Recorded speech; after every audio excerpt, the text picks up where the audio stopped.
국내에서 코로나19 신종 변이 바이러스인 오미크론에 감염된 사례 5건이 처음으로 확인됐습니다. 정부는 입국 제한 국가를 확대하고 2주 동안 모든 내외국인 입국자는 백신 접종 여부에 상관없이 열흘 동안 격리하기로 했습니다. 오늘 0시 기준으로 발표될 국내 코로나19 신규 확진자는 어제에 이어서 5천 명을 넘을 것으로 예상됩니다. 확진자가 워낙 가파르게 늘고 있는 데다 위중증 환자도 700명대를 기록하면서 의료 역량이 한계에 달하고 있습니다. 대장동 개발 특혜 의혹과 관련해 곽상도 전 의원에게 청구된 구속영장이 기각됐습니다.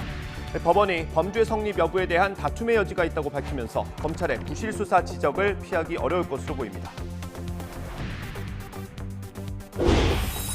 이른바 고발사주 의혹의 핵심 인물인 손준성 검사에 대한 영장실질심사가 오늘 열립니다. 지난 10월 첫 번째 심사에선 법원이 기각 결정을 내렸는데 공수처의 추가 수사에 대해 어떤 판단을 내릴지 주목됩니다. 서훈 국가안보실장이 오늘 중국 외교수장인 양재츠 중앙정치국위원회 초청으로 텐진을 방문합니다. 종전선언 등 한반도 현안에 대한 비중 있는 논의가 이뤄질 전망입니다. 오늘 아침 서울 기온이 영하 4도까지 떨어지는 등 추위가 이어지겠습니다. 곳곳에 눈비 소식도 있지만 내리는 양은 적겠습니다. 시청자 여러분 안녕하십니까? 네, 12월 2일 굿모닝 YTN 시작합니다. 코로나19 오미크론 변이에 감염된 사례가 국내에서도 처음으로 나왔습니다. 나이지리아에 다녀온 40대 부부와 지인 등 모두 5명인데요. 정부는 추가 확산을 막기 위해 입국하는 확진자 전체가 변이 검사를 받도록 했습니다. 보도에 김현우 기자입니다. 국내 첫 오미크론 변이 감염자는 모두 5명입니다. 당초 감염 의심자로 분류됐던 40대 부부와 30대 지인 1명, 여기에다 해외에서 입국한 코로나19 확진자 가운데 2명이 오미크론 변이에 감염됐습니다. 40대 부부의 지인과 추가로 확인된 여성 2명은 백신 미접종자로 전해졌습니다. 애초 감염 의심자로 분류됐던 40대 부부 등 3명 외에 2명이 추가 확진된 것으로 확인되면서 오미크론 변이의 국내 확산 가능성을 놓고 방역에 초비상이 걸렸습니다. 특히 40대 부부는 백신 접종 완료자로 자가격리 면제 대상인 만큼 확진 판정 전 지역사회 전파 가능성을 배제할 수 없어 우려가 커지고 있습니다. 델타 변이주보다 전파력이 강한 것은 확실해 보입니다. 면역 회피 기전이 더 장착된 것도 확실해 보이긴 합니다만은 치명률이 더 높다는 증거는 없고 치명률의 저하가 만약에 있다면은 우려할 만한 수준의 바이러스는 아니라고 봅니다. 오미크론이 국내 방역망도 뚫고 상륙하면서 정부는 우선 모든 해외 입국 확진자에 대해 오미크론 변이 여부를 검사하기로 했습니다. 또 앞으로 2주간 모든 내외국인 입국자에 대해 예방접종 여부와 관계없이 열흘간 격리하기로 했습니다. 정부는 이와 함께 나이지리아를 방역 강화 위험, 격리 면제 제외 국가로 추가 지정했습니다. YTN 김현우입니다. 확진자가 급증하는 위태로운 상황에서 오미크론 변이까지 확인되면서 방역에 비상이 걸렸습니다. 오늘도 신규 확진자는 5천 명대를 기록할 것으로 보입니다. 보도에 최재민 기자입니다. 오미크론 변이는 델타 변이보다 전파력이 훨씬 빠른 것으로 알려져 있습니다. 실제로 지난달 말 WHO에 처음 보고된 지 불과 8일 만에 국내에서도 확진자가 나왔습니다. 문제는 오미크론에 확진된 40대 부부가 나이지리아에 다녀온 뒤 아무런 이동 제한을 받지 않았다는 겁니다. 모더나 백신을 2차례 맞은 접종 완료자로 격리 면제 대상이어서 시설 격리되지 않았습니다. 만약 이들이 귀국 뒤 지역사회에서 여러 접촉이 있었다면 앞으로 이들의 거주지를 중심으로 감염자가 속출할 가능성도 있습니다. 방역당국은 현재 40대 부부의 가족과 지인들을 중심으로 변이 감염 여부를 확인하고 있습니다. 현재 이 건에 대한 동선부터 시작해서 접촉자 상황들 그리고 접촉자에 대한 추적 검사들을 지금 질병관리청에서 신속하게 하고 있기 때문에 또한 같은 항공기에 탑승한 승객 40여 명과 공동 거주 시설에 사는 8명도 코로나 검사를 하고 있습니다. 여기에 40대 부부와는 다른 감염 사례도 추가로 확인되면서 지역사회 확산은 시간 문제라는 우려도 커지고 있습니다. 델타 바이러스에서 보셨다시피 이 변이주라는 것이 세계적으로 퍼지기 시작하면은 사실은 검역을 아무리 잘해도 전 세계적으로 퍼질 수밖에 없는 구조로 되어 있기 때문에 단계적 일상 회복 이후 국내 코로나 확산세도 악화 일로입니다. 어젯밤 9시까지 신규 확진자는 4,317명입니다. 밤 9시 기준 4,000명대는 처음입니다. 같은 시간대 최다였던 그제보다 460명이나 많습니다. 오늘도 5,000명대가 예상되는데 하루 만에 역대 최다 확진 기록을 다시 경신할 가능성이 큽니다. YTN 최재민입니다. 이런 가운데 미국에서도 오미크론 변이 감염자가 나왔습니다. 앤서니 파우치 미국 국립알레르기 전염병 연구소 소장은 현지 시각 1일 백악관 브리핑에서 캘리포니아에 사는 사람이 오미크론 감염자임을 주와 시 보건당국이 확인했다고 밝혔습니다. 파우치 소장은 질병통제예방센터 CDC도 이를 확인했다며 이번에 확인된 경우가 미국에서는 오미크론에 감염된 첫 사례라고 말했습니다. 파우치 소장은 감염자가 지난달 22일 남아프리카 공화국 여행에서 돌아왔으며 일주일 뒤인 29일에 코로나19 양성 판정을 받았다고 설명했습니다. 감염자의 증상은 가벼웠고 즉각 자가격리 조치에 들어갔으며 접촉자들의 경우 모두 음성 판정이 나왔다고 전했습니다. 이처럼 세계 각국에서 오미크론 변이에 감염된 사례가 잇따르고 있습니다. 나이지리아와 노르웨이, 사우디아라비아에서도 확인됐습니다. 처음 보고된 지 일주일 만에 20개가 넘는 나라로 확산했습니다. 보도에 이광엽 기자입니다. 나이지리아 보건당국이 지난주 남아프리카 공화국을 다녀온 3명에게서 오미크론 변이가 검출됐다고 밝혔습니다. 아프리카 대륙의 남부에 이어 중부 나이지리아에서도 새 변이가 처음 확인된 겁니다. 앞서 나이지리아 질병통제센터는 지난 10월 남아공을 방문한 여행객 확진자로부터 채취한 샘플에서 오미크론 변이가 검출됐다고 밝혔습니다. 하지만 이후 다시 성명을 내고 오미크론이 아닌 델타 변이였다고 정정해 그 배경에 관심이 쏠리고 있습니다. 이 같은 정정소동은 이날 나이지리아와 남아공 대통령의 양국 정상회담을 앞두고 빚어졌습니다. 캐나다와 홍콩에 이어 우리나라에서도 나이지리아 방문객이 오미크론에 감염되면서 인구 대국 나이지리아에서 새 변이가 이미 퍼진 게 아니냐는 의구심이 일고 있습니다.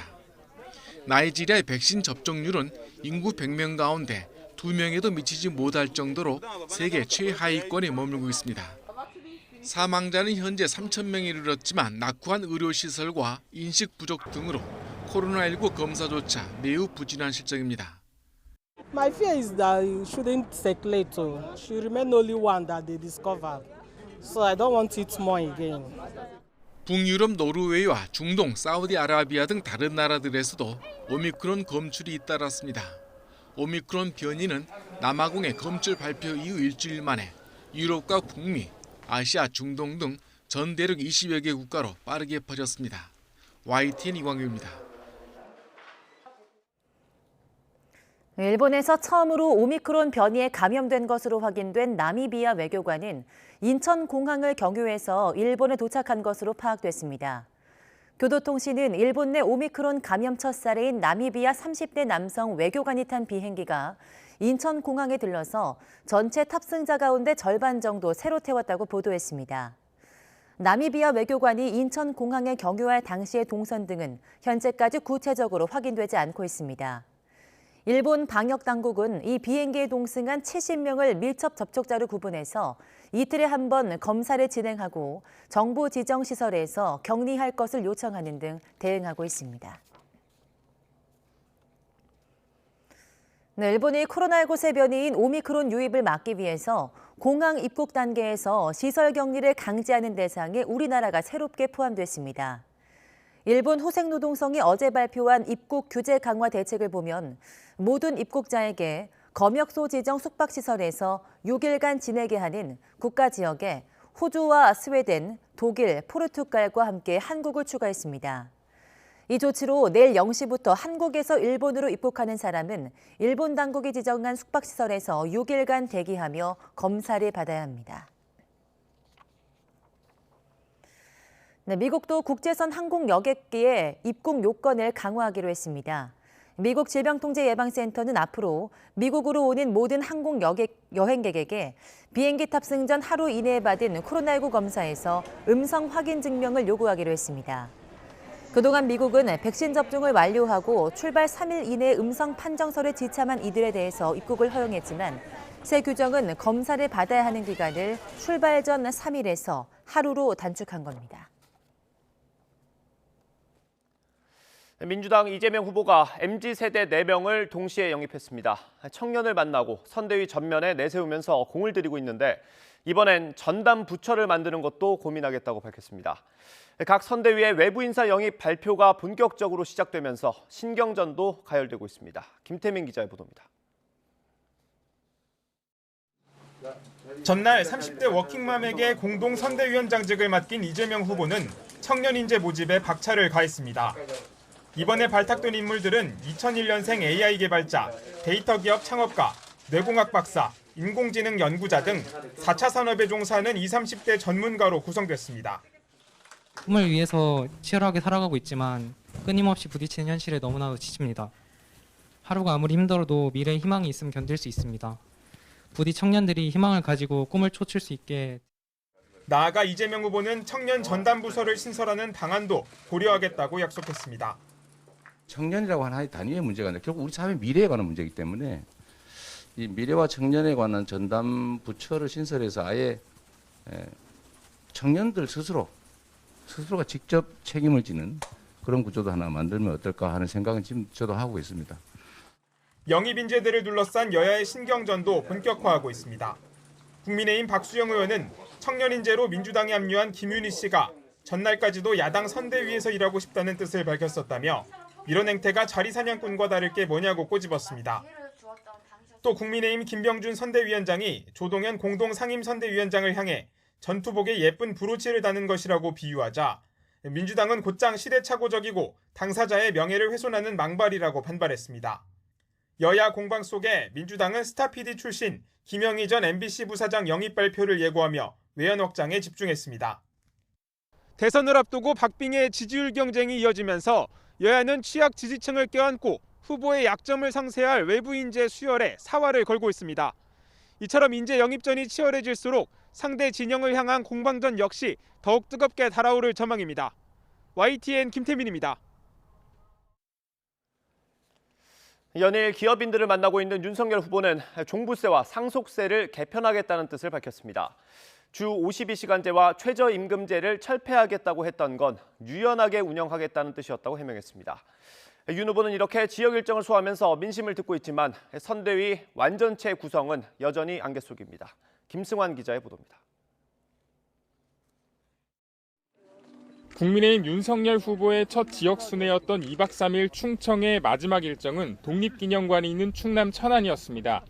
어려울 때 원리를 되새기라는 의미라고 강조한 윤 후보는 주 52시간제와 최저임금제 관련 발언은 완전히 철폐하자는 게 아니라 유연하게 적용하자는 뜻이었다고 해명했습니다. 3개월이라든가 6개월이라든가 이렇게 이거를 좀 이렇게 유연성 있게 유연하게 좀 해달라 하는 말씀 어제 들었고요. 또 뭐 마치 제가 52시간을 폐지한다고 얘기한 것처럼 발언을 둘러싼 논란이 거세지자 선을 그은 겁니다. 중소기업을 찾아서는 중대재해처벌법이 기업인들의 경영 의지를 위축시키고 있다고 지적했고 종부세와 함께 상속세 역시 중소기업인들에게 부담이 되지 않도록 다시 설계하겠다고 약속했습니다. 근로자들의 고용보장이라는 것도 중요하기 때문에 그런 관점에서 기업이 영속성을 좀 가질 수 있도록 그렇게 좀 제도를 촘촘하게 만들어서 발표를 하겠습니다. 김한길 위원장이 이끌 새시대 준비위원회도 가동에 들어갔습니다. 윤 후보의 생각을 전달하는 진상배달본부와 정권 교체를 위해 소통하려는 이들을 찾는 깐부찾기본부를 꾸리기 위해 구성원 공모를 시작했습니다.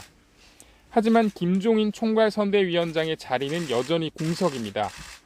윤 후보는 물론 김병준 위원장도 측근발 잡음을 일축하며 계속 설득할 뜻을 내비치고 있지만 지위로서의 그 자리도 비어 있고 그다음에 이제 그 물리적 공간으로서의 그 사무실 공간도 비어 있습니다. 김종인 전 위원장의 입장 변화는 없습니다. 다만 민주당으로 가는 것 아니냐는 주장에는 선을 그었습니다. 국민의힘 대신 민주당을 도울 생각이 있으신가요? 쓸데없는 소리 하지 말고 난 가요. 선대위 개문발차 지적에도 윤석열 후보는 2박 3일 일정을 마무리 지었습니다. 하지만 6일 출범 말 선대위에 김종인 전 위원장이 합류할지는 여전한 숙제로 남아 있습니다. YTN 김승환입니다.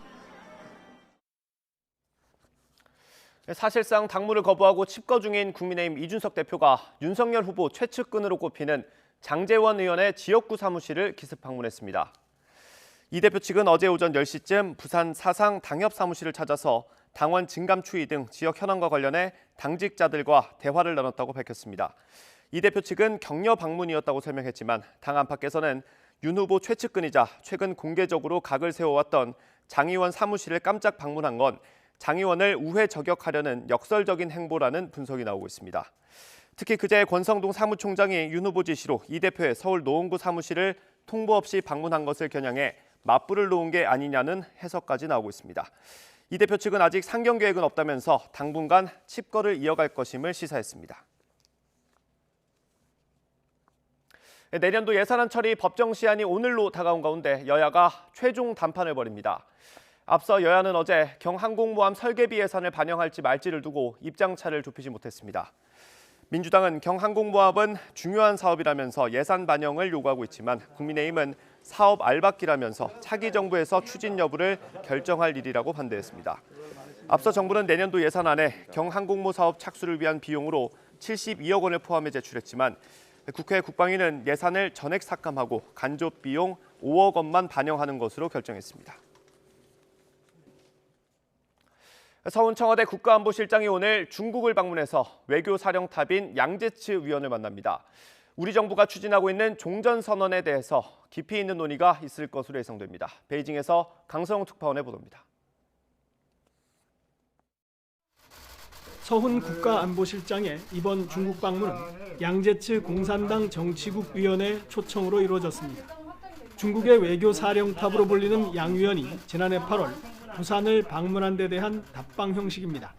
두 사람은 티안진에서 만나 한반도 문제와 국제 정세 등에 대해 폭넓게 대화를 할 예정입니다. 双方将就双边关系和共同关心的国际地区问题深入交换意见。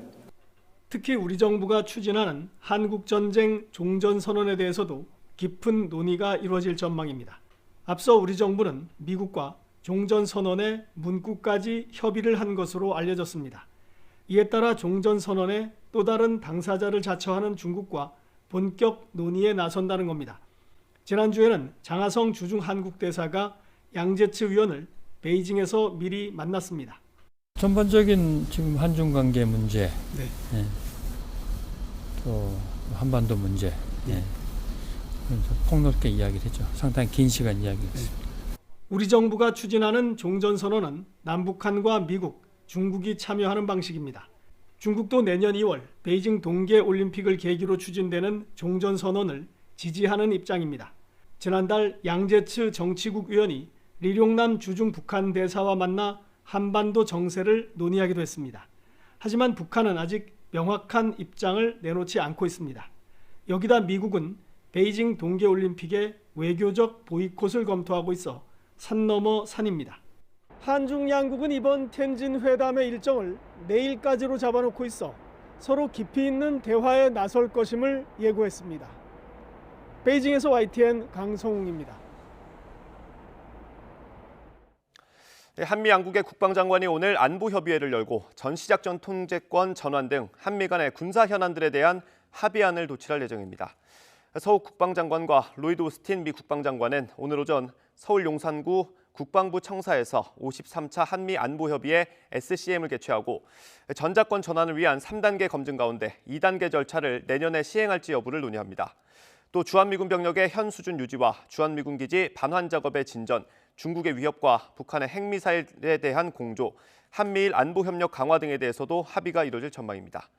종전선언과 관련해선 서욱 국방부 장관이 오스틴 장관에게 우리 정부의 입장을 전달할 예정이지만 공동 성명에는 포함되지 않을 것으로 보입니다.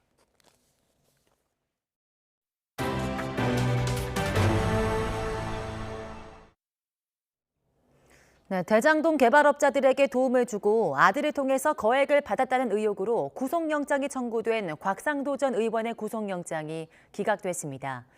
법원은 범죄 성립 여부에 대한 다툼의 여지가 있다고 판단했는데요.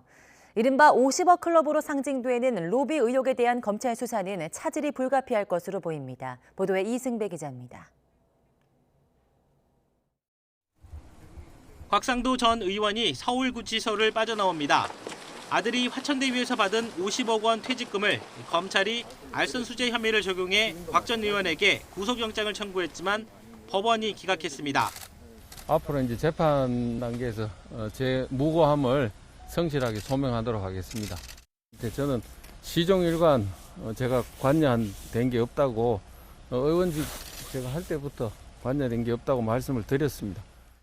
법원은 범죄 성립 여부에 대한 다툼의 여지가 있어서 피의자의 방어권 보장이 필요하고 구속 사유에 대한 필요성과 상당성이 부족하다며 영장 기각 사유를 설명했습니다. 곽 전 의원은 지난 2015년 대장동 사업자 선정을 앞두고 화천대유 대주주 김만배 씨의 청탁을 받아 하나은행 컨소시엄 무산 위기를 막고 그 대가로 아들을 통해 25억여 원을 챙긴 혐의를 받습니다. 화천대유가 곽 전 의원 아들에게 퇴직금 등 명목으로 준 돈은 50억 원이지만 영장에는 세금 등을 뺀 절반만 적시됐습니다. 2시간 남짓 진행된 영장심사에서는 받은 돈의 대가성이 핵심 쟁점이었는데 곽 전 의원 측은 검찰이 김만배 씨 일당 등 관련자 진술 외에 명확한 증거를 대지 못하고 있다고 항변했습니다. 검찰 역시 알선 상대방이 누구냐는 재판부 질문에 아직 특정하지 못했다는 취지로 답한 것으로 알려졌습니다. 지난 2018년 9월 곽 전 의원이 김만배 씨를 식당에서 만나 알선 대가를 달라고 요구했다며 김 씨가 결제한 영수증을 제시하기로 했지만 곽 전 의원 측은 그날 다른 업무를 하고 있었다는 알리바이를 대며 김 씨를 만난 적이 없다고 반박한 것으로 전해졌습니다. 곽 전 의원의 구속영장이 기각되면서 이른바 50억 클럽 수사에 속도를 내려던 검찰의 계획에 차질이 불가피해졌습니다. 확실한 물증 없이 진술에만 의존해 무리하게 영장을 청구했다는 비판도 피하기 어려워 보입니다. 딸의 대장동 아파트 특혜 분양 의혹에 연루된 박영수 전 특별검사와 화천대유 고문을 지냈던 권순일 전 대법관 수사에도 영향을 미칠 것으로 보입니다. YTN 이승배입니다. 대장동 의혹과 관련해서 검찰이 전반적인 개발 특혜 의혹을 맡고 경찰은 성남시 의회 비리와 분양 특혜 의혹을 수사하기로 했습니다. 경기 남부경찰청 전담수사팀은 검경 수사협의체 회의 결과를 발표하고 중복 수사에 따른 인권 침해 우려를 줄이기 위해서 이같이 조치했다고 밝혔습니다. 이에 따라 검찰은 대장동 핵심 인물들이 포함된 개발 특혜 의혹 사건과 금융정보분석원이 포착한 화천대유에 수상한 자금 흐름 사건, 대장동 분양업체 횡령 배임 사건 등 3건을 전담하기로 했습니다. 반면 경찰은 성남도시개발공사 설립 조례안을 통과시킨 대가로 뇌물을 수수한 혐의를 받는 최윤길 전 성남시의회 의장 사건과 성남시의회 의원들의 대장동 관련 비리 사건, 대장동 아파트 특혜 분양 의혹 사건 등 3건을 맡았습니다. 네, 고발 사주 의혹의 핵심 인물인 손준성 검사의 구속 여부가 이르면 오늘 결정됩니다. 이미 한 차례 기각됐던 1차 구속영장과 달리 성명불상이던 고발장 작성자와 전달자가 적시된 것으로 YTN 취재 결과 확인됐습니다. 보도에 손효정 기자입니다. 윤석열 검찰총장 시절 대검찰청 수사정보정책관을 지낸 손준성 검사에게 적용된 혐의는 직권남용 등 모두 5개입니다. 지난해 4월 부하 직원들에게 법여권 인사들에 대한 고발장 작성을 지시하고 이를 김웅 국민의힘 의원에게 전달해 고발을 사주한 혐의입니다. 앞서 공수처는 손 검사가 이유 없이 조사에 불응한다며 체포영장과 구속영장을 연달아 청구했습니다.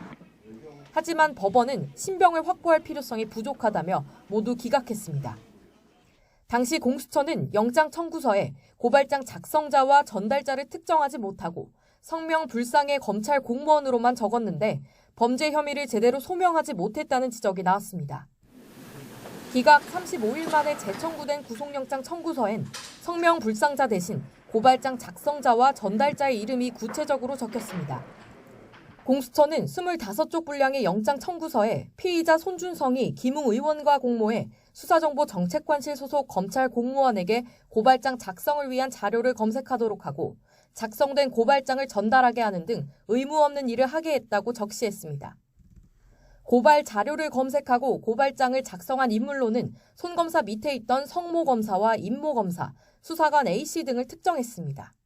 손 검사와 고발장 작성 지시를 공모한 성명불상의 상급 검찰 간부도 이번 청구서에선 빠졌습니다. 구체적인 증거가 없는 상황에서 윤석열 국민의힘 대선 후보의 관여 가능성을 일단 제외한 것으로 보입니다. 손 검사 측은 혐의를 강하게 부인했습니다. 새롭게 드러난 증거나 구속 사유가 없다며 우연히 영장이 발부되길 바라는 한탕주의라며 공수처를 강하게 비판했습니다. 손 검사의 구속 여부는 이르면 오늘 밤 나올 것으로 전망되는데 결과에 따라 공모자로 지목된 김웅 의원과 윗선으로 의심받는 윤석열 후보를 향한 수사도 영향을 받을 것으로 보입니다. YTN 손유정입니다. 경기도 안양에 있는 도로 포장공사 현장에서 땅바닥을 다듬던 롤러가 노동자들을 덮쳐서 3명이 숨졌습니다. 용인 쇼핑센터에서는 3살 아이가 에스컬레이터에서 넘어지면서 손가락이 끼어 다쳤습니다. 박혜재 기자가 보도합니다. 롤러 한 대가 포장공사 중인 도로를 오가며 땅바닥을 다듬고 있습니다. 그러던 중 운전자가 내리려는 순간 롤러가 빠른 속도로 이동합니다. 노동자 여러 명을 들이받은 뒤에야 멈춥니다. 경기 안양시 전자통신관로 매설 현장에서 롤러가 노동자 3명을 덮쳤습니다. 앰뷸런스가 온 걸 봤고요. 그리고 여기 이쪽에서 바닥에서 그 심폐소생술한 것도 본 것 같아요. 깔린 노동자 3명은 심정지 상태로 병원에 이송됐지만 모두 숨졌습니다. 이들은 도로에 아스콘을 까는 작업을 하다가 사고를 당한 것으로 파악됐습니다. 경찰 조사에서 운전자는 롤러 바퀴에 이물질이 끼어 확인하러 내리다가 정지 위치에 있던 기어봉이 옷에 걸려 주행 위치에 놓였다는 취지로 진술한 것으로 알려졌습니다. 경찰은 운전자를 업무상 과실치사 혐의로 입건하고 현장 관계자들이 안전수칙을 지켰는지 조사하고 있습니다. 경기 용인의 한 쇼핑센터에선 3살 남아가 에스컬레이터에 손가락이 끼어 중상을 입고 병원으로 옮겨졌습니다. 소방은 A군이 올라가는 에스컬레이터에서 넘어지면서 사고가 난 것으로 보고 있습니다. YTN 박희재입니다. 서울 지하철 승무원이 열차와 승강장에 설치된 CCTV를 통해 여성 승객들을 불법 촬영한 사실이 저희 취재 결과 드러났습니다. 여성 승객을 뒤쫓아가며 찍은 영상도 SNS에 올렸던 것으로 확인됐습니다. 경찰이 수사에 착수했습니다. 신준명 기자입니다.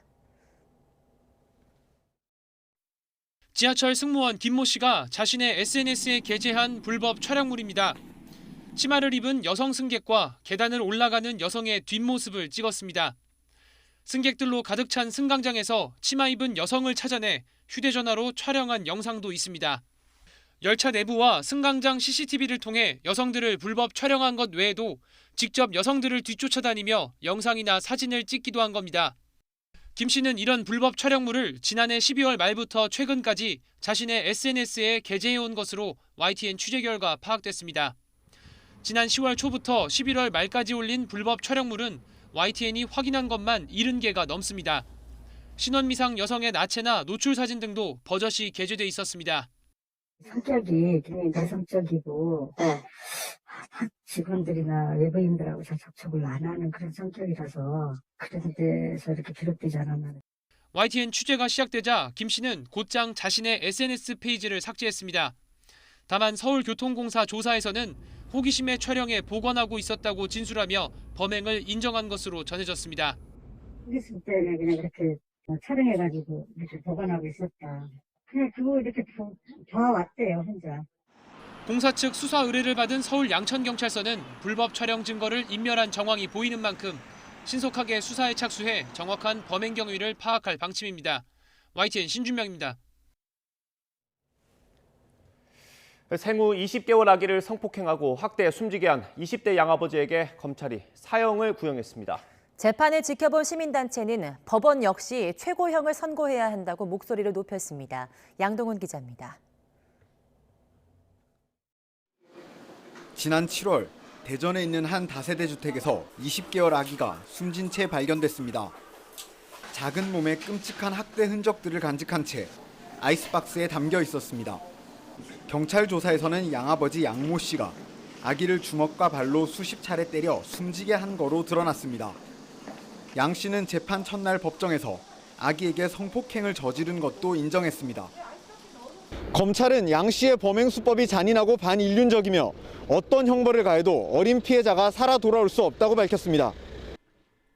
그러면서 양 씨의 사형을 구형하고 신상 정보 공개와 아동 청소년 관련 기관 취업 제한, 위치 추적 전자장치 부착, 화학적 거세라 불리는 성충동 약물 치료도 청구했습니다. 시체 유기 혐의 등으로 함께 재판에 넘겨진 아기 친어머니 정모 씨에게는 징역 5년을 선고해달라고 재판부에 요청했습니다. 양 씨 측은 범죄를 반성하고 어떤 처벌도 달게 받겠다고 하면서 만취한 상태에서 우발적으로 범행을 저지른 점을 참작해달라고 말했습니다. 검찰이 사형을 구형한 순간 재판을 방청하던 시민단체 회원들 쪽에서는 박수가 터져 나왔습니다. 앞서 정인이 사건 양모가 항소심에서 감형받는 등 법원이 아동학대 가해자의 죄를 가벼이 여기는 선례가 반복되고 있다며 우려를 나타내기도 했습니다.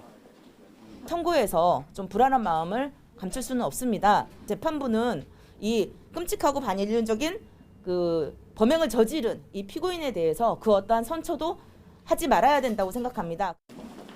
끔찍하고 잔인한 아동학대 범죄에 대해 법원이 엄단의 메시지를 전달할 수 있을지 오는 22일 1심 선고에 관심이 쏠립니다. YTN 양동훈입니다. 서울의 한 국공립 어린이집 원장이 아이를 가졌고 육아휴직을 쓰겠다는 보육교사에게 왜 피임을 하지 않았냐는 막말을 쏟아낸 사실이 드러나 비판이 커지고 있습니다. 네, 육아휴직을 거절당한 이후 피해 교사는 원장의 과도한 업무 지시에 시달렸다고 주장했습니다. 엄윤주 기자가 단독 보도합니다. 서울 대림동에 있는 국공립 어린이집. 장모 씨는 이곳에서 보육교사로 일하고 있습니다.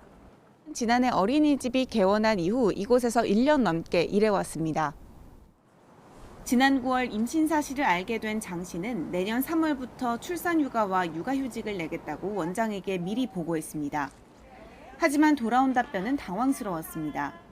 왜 피임을 하지 않았느냐고 질책을 당한 겁니다.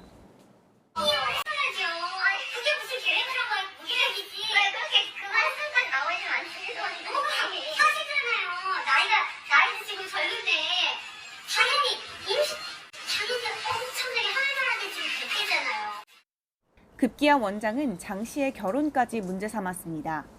채용 당시 결혼한다고 했으면 아예 채용하지 않았을 것이라고 막말을 퍼부은 겁니다. 사실 결혼한다고 했으면 난 오래 같이 못 있었어. 근데 원장님 사실 그런 거 물어보면 안 되는 거잖아요. 왜 안 되는 거예요? 저는 그렇게 알고 있어요. 아니 왜 안 돼요? 이거는 원 운영하고 직결이 된 건데 그걸 안 물어보고 어떻게 면담을 해? 말도 안 되지. 육아휴직을 거절당한 뒤 장 씨는 원장이 일거리를 몰아주기 시작했다고 호소했습니다. 임신부인데도 저녁 식사도 없이 야근을 시키는가 하면 주말 근무까지 강요했다는 겁니다. 결국 장 씨는 구청에 원장의 육아휴직 거부 사실을 신고하고 청와대 국민청원에도 글을 올려 억울함을 호소했습니다. 이제 허용해야 된다. 이런 부추경이 있는지 몰랐고 본인은 이제 어린이집 운영이 너무 어렵고 해서 본인이 양해를 구한 거지 뭐 안 된다 이렇게 한 건 아니다 얘기를 하시더라고요. YTN 취재진은 해당 어린이집에 직접 찾아가 원장 측의 입장을 계속 요구했지만 답변을 거부했습니다. 원장님 좀 만나 뵙게 해달라고요. 기다리세요. 그러면 원장님 오늘 반차 언제 오시는데요? 몰라요. 장 씨는 몸 상태가 급격히 안 좋아져 병가를 낸 뒤 집에서 건강을 돌보고 있습니다. YTN 엄윤주입니다. 흉기난동 현장에서 경찰관이 이탈한 사건과 관련해 송민원 인천경찰청장이 사퇴 의사를 밝혔습니다. 송 청장은 지난달 흉기난동 사건 당시 인천 논현경찰서 서창지구대 경찰관들의 대응이 부실했다는 논란에 대해 책임을 지겠다는 입장문을 발표했습니다. 송 청장은 병상에 있는 피해자가 빨리 회복하길 바란다며 피해 가족에게 사과의 말도 전했습니다. 송 청장은 인사협의 후 후임 청장 인선 절차가 마무리될 때까지는 당분간 청장 직무를 수행하게 됩니다. 앞서 지난달 15일 인천 서창동 빌라에서 흉기난 등 현장을 이탈한 인천 논현서 서창지구대 경찰관 2명에겐 중징계인 해임 처분이 내려졌습니다. 인천경찰청은 이들 경찰관 2명과 함께 전 논현경찰서장과 서창지구대장 등을 직무유기 혐의로 수사하고 있습니다. 네, 법을 잘 모르는 미성년자가 부모의 빚을 상속받아 파산하는 일을 막기 위해서 법무부가 법률 지원 체계를 마련했습니다. 법무부는 상속 관련 법률 조력이 필요한 미성년자를 선제적으로 발굴하고 관련 부처 협의를 통해서 법률 지원을 제공한다고 밝혔습니다. 현행 민법을 보면 피상속인이 사망했을 때 상속인이 일정 기간 안에 상속을 포기하거나 한정 승인 의사를 표지하지 않으면 모든 채무를 승계받게 됩니다. 법무부는 법률 지식이나 대응 능력이 부족한 미성년자의 경우 기간 안에 상속 포기 등을 하지 못해서 파산을 신청하는 피해가 있었다고 설명했습니다. 지난달 우리나라의 월간 수출액이 사상 처음으로 600억 달러를 돌파했습니다. 산업통상자원부는 11월 수출액이 604억 4천만 달러로 지난해 같은 기간보다 32.1% 증가했다고 밝혔습니다. 이로써 지난 2013년 10월 월간 수출액 500억 달러에 진입한 지 8년 만에 월간 600억 달러 시대를 열었습니다. 어려운 이웃을 돕기 위한 사랑의 온도탑 제막식이 열렸습니다. 네, 아버지에 이어서 딸도 1억 원 기부를 약속하면서 부녀 아너클럽이 탄생했습니다. 보도에 이기정 기자입니다. 나눔 문화의 상징인 사랑의 온도탑이 제막됐습니다. 희망 2022 나눔 캠페인은 내년 1월 말까지 62일간 진행됩니다. 캠페인 출범식에서는 1억 원을 기부해 아너클럽에 가입한 아버지에 이어 딸도 향후 5년간 1억을 기부하기로 약정하면서 부녀 아너클럽 2호가 탄생했습니다. 다문화 아동들이 이제 좀 더 우리 사회의 한 일원으로 자연스러운 그런 자랑스러운 일원이 되는데 좀 많이 쓰여졌으면 좋겠다는 생각을 하고 있고요. 행복 온도를 올려주세요. 이번 겨울 목표액은 77억 2천만 원. 7,720만 원이 모일 때마다 온도계는 1도씩 올라갑니다. 참석자들은 지난해 목표액 초과 달성에 이어 올해도 많은 시민들이 기부에 관심을 가져줄 것을 호소했습니다. 크리스마스의 기적을 기다리는 심정으로 저부터 목표 달성, 더 나아가 초과 달성을 위해 앞장서겠습니다. 캠페인으로 모여진 성금은 코로나19로 더 어려워진 신빈곤층을 포함해 취약계층과 사회적 약자들에게 사용될 예정입니다. 우리 이 상자가 우리 어려운 분들에게 희망의 메시지가 됐으면 좋겠습니다. 인천사회복지 공동모금회는 이웃 사랑의 손길이 모여 사랑의 온도탑 수은주가 100도 이상으로 끓어오르길 기대했습니다. YTN 이기정입니다. 이틀째 영하권의 강추위가 이어지고 있습니다. 밤사이 맑은 날씨가 이어지면서 오늘 아침은 어제보다 기온이 더 크게 떨어졌는데요. 현재 서울 기온은 영하 4.2도로 어제보다 1에서 2도가량 낮습니다. 낮에는 6도까지 오르겠지만 여전히 예년 기온을 밑돌겠고요. 또 찬바람의 체감 온도는 이보다 2에서 3도가량 낮아 종일 쌀쌀하겠습니다. 오늘도 나오실 때에는 옷차림 꼭 따뜻하게 해주시기 바랍니다. 오늘 아침 기온은 어제보다 2에서 6도가량 낮게 출발하고 있습니다. 현재 대관령이 영하 9.7도, 충북 제천은 영하 9.3도, 경북 의성은 영하 8.3도를 보이고 있습니다. 낮에는 서울이 6도, 광주와 대구는 8도까지 올라서 어제보다 조금 높겠지만 예년보다 2에서 3도가량 낮아 쌀쌀하겠습니다. 오늘 전국 하늘에는 구름 다소 지나는 가운데 중부와 호남, 제주도에는 약하게 비나 눈이 내리는 곳이 있겠습니다.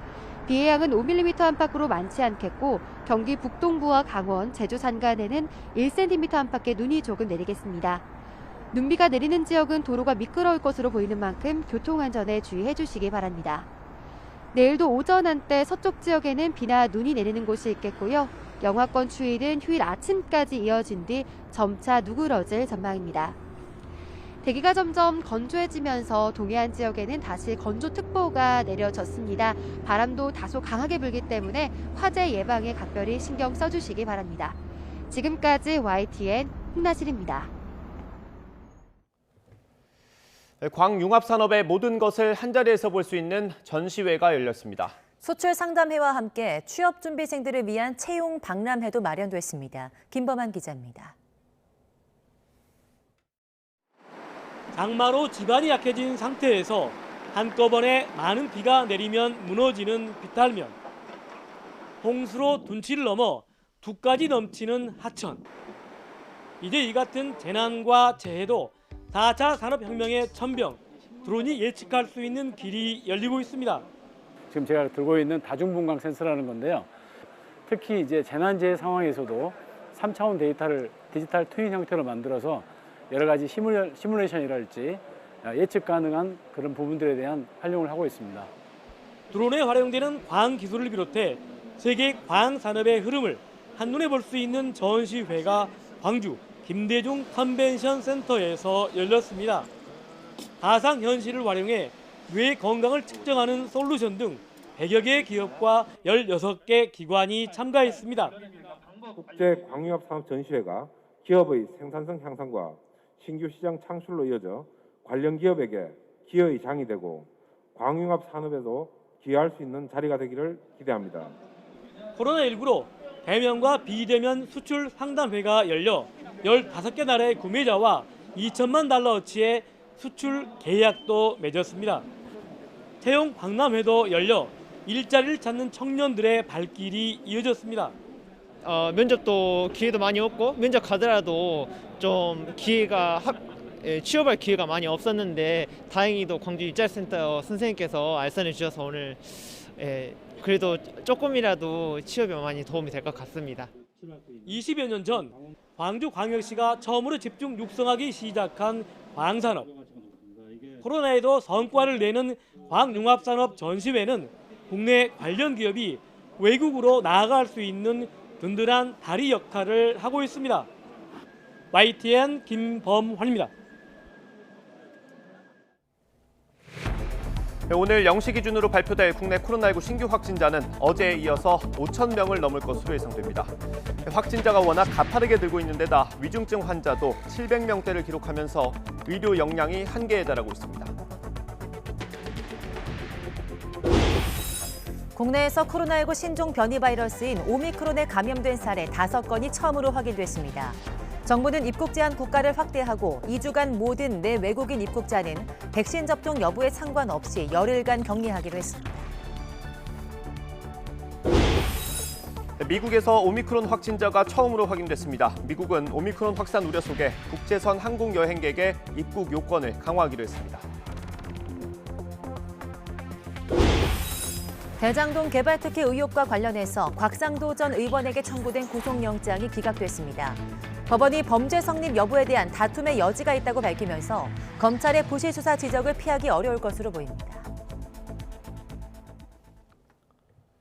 네, 굿모닝 YTN 이어갑니다. 오늘 발표되는 코로나19 확진자도 5천 명을 넘어설 것으로 보입니다.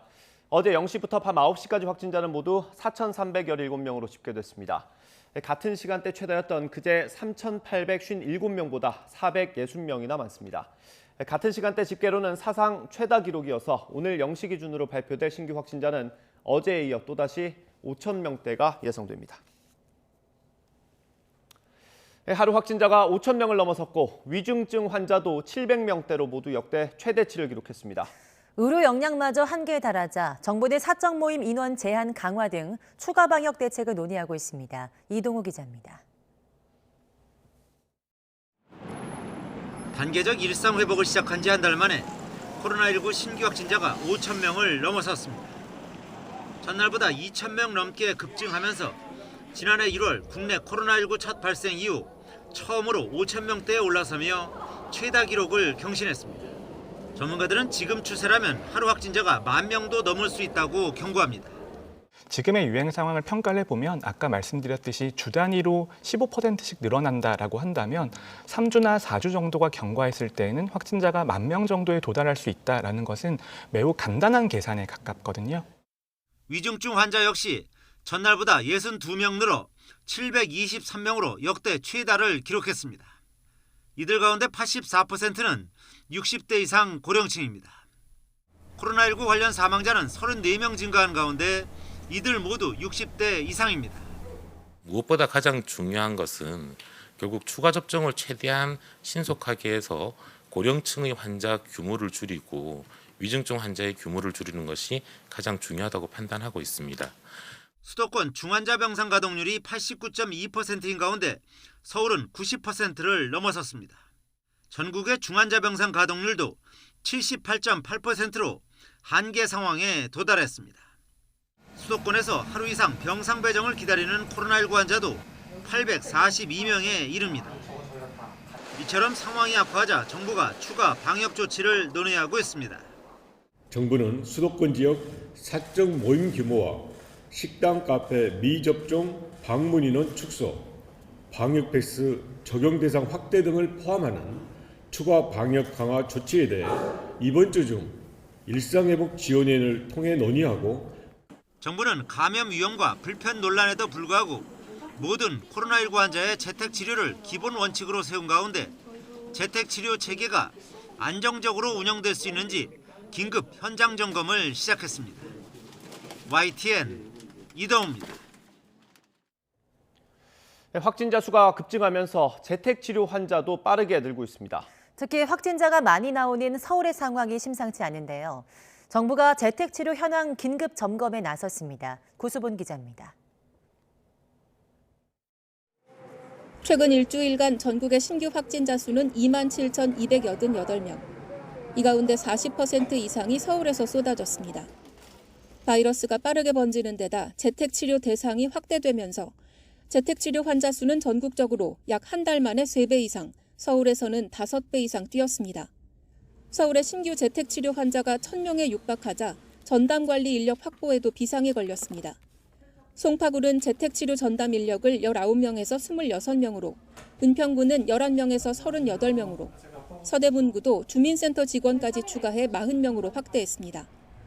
하지만 재택 환자가 빠르게 늘어나면서 각 자치구의 인력 확충도 한계에 달하고 있습니다. 아직까지는 저희가 감당이 되는데 계속 이런 식으로 가면은 조금 포화가 되겠죠. 이런 식으로 계속 몇 배로 늘어나면 힘들어지겠죠. 재택 치료를 둘러싼 우려와 불만이 이어지자 방역당국은 사흘간 긴급 현장 점검에 나섰습니다. 적정한 기준에 따라 재택 치료 대상자가 분류되고 비상 연락 이송 체계가 신속하게 가동되는지 등을 점검합니다. 먼저 각 시군구를 대상으로 행정 인력, 의료 인력, 재택 치료 키트 등 필요한 자원을 파악하여 신속하게 지원하겠습니다. 또 구급대원 인력을 추가 확보하고 재택 치료자에 대한 심리 지원도 강화할 방침입니다. YTN 구수본입니다.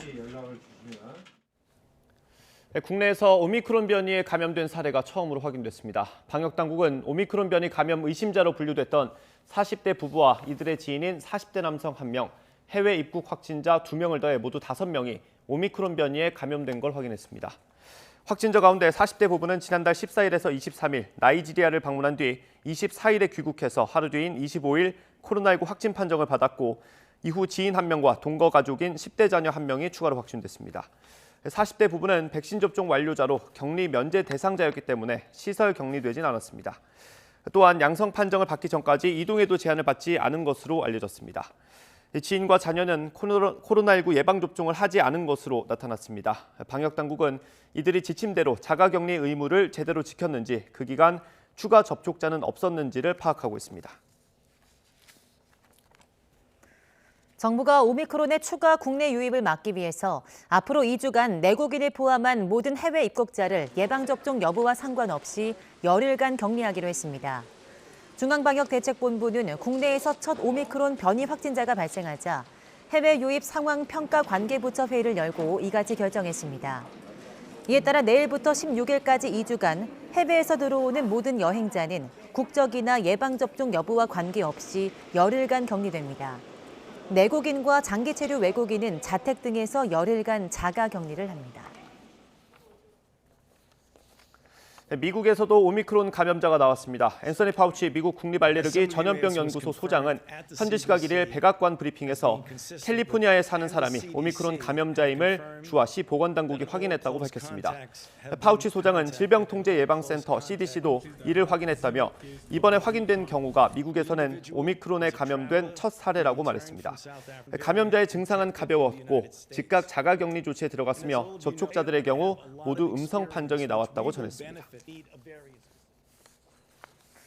네, 미국이 오미크론 확산 우려 속에 국제선 항공 여행객의 입국 요건을 강화하기로 했습니다.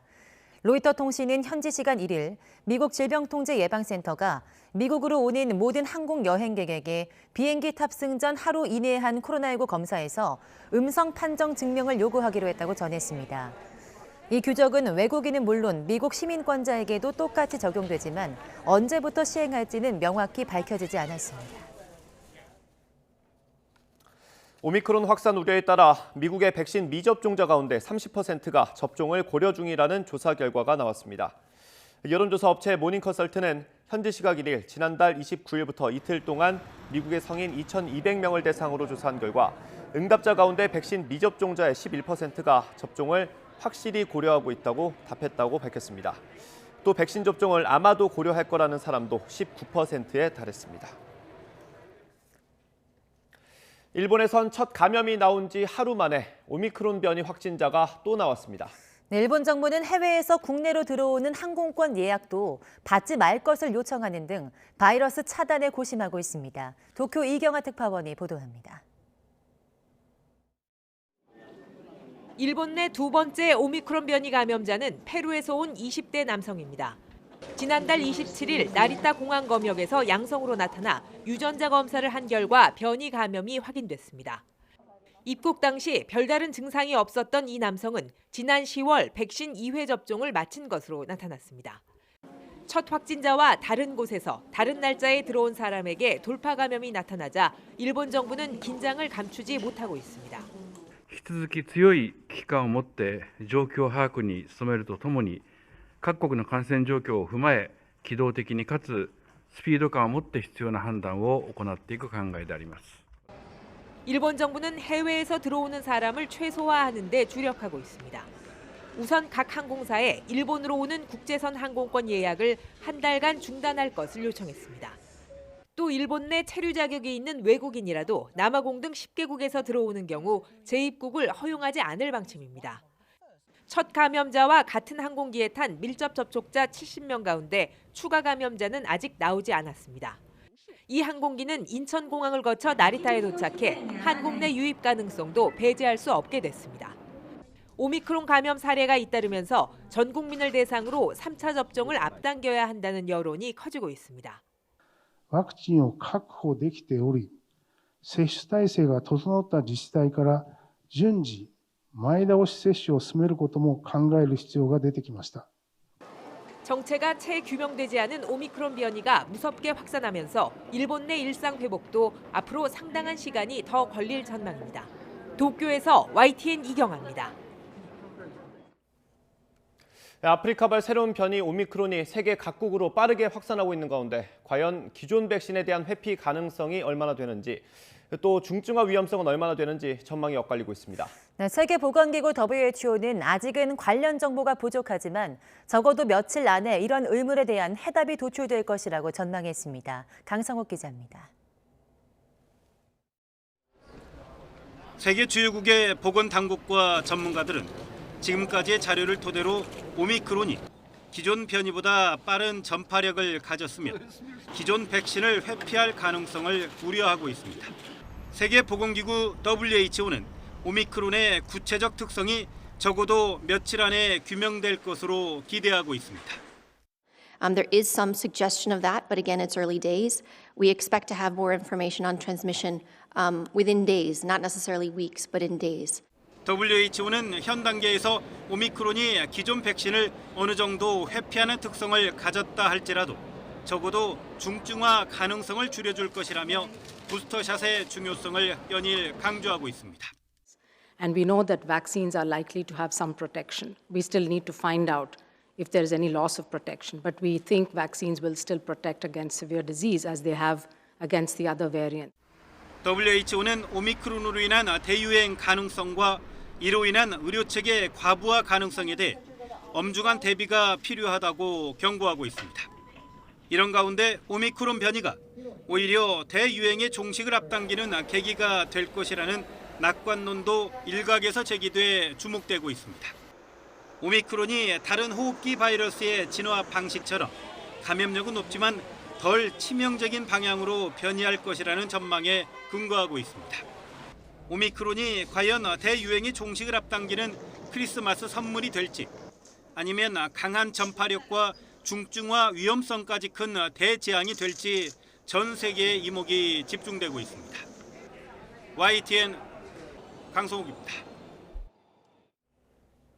세계 경제가 회복세를 이어가고 있지만 회복 속도는 국가별로 현저하게 불균형을 보여 우려스럽다고 경제협력개발기구 OECD가 진단했습니다. 특히 백신 접종 불균형은 또 다른 치명적인 변이 바이러스가 확산하는 환경을 만들거나 국경 간 이동을 어렵게 만들어서 경제 성장의 발목을 잡는 부메랑으로 돌아올 수 있다고 내다봤습니다. OECD는 현지 시간 1일 발간한 경제 전망 보고서에서 2021년 세계 경제 성장률을 지난 9월 전망치보다 0.1%포인트 낮춘 5.6%로 제시하면서 상황이 심상치 않지만 경제 전망은 조심스레 낙관적이라고 밝혔습니다.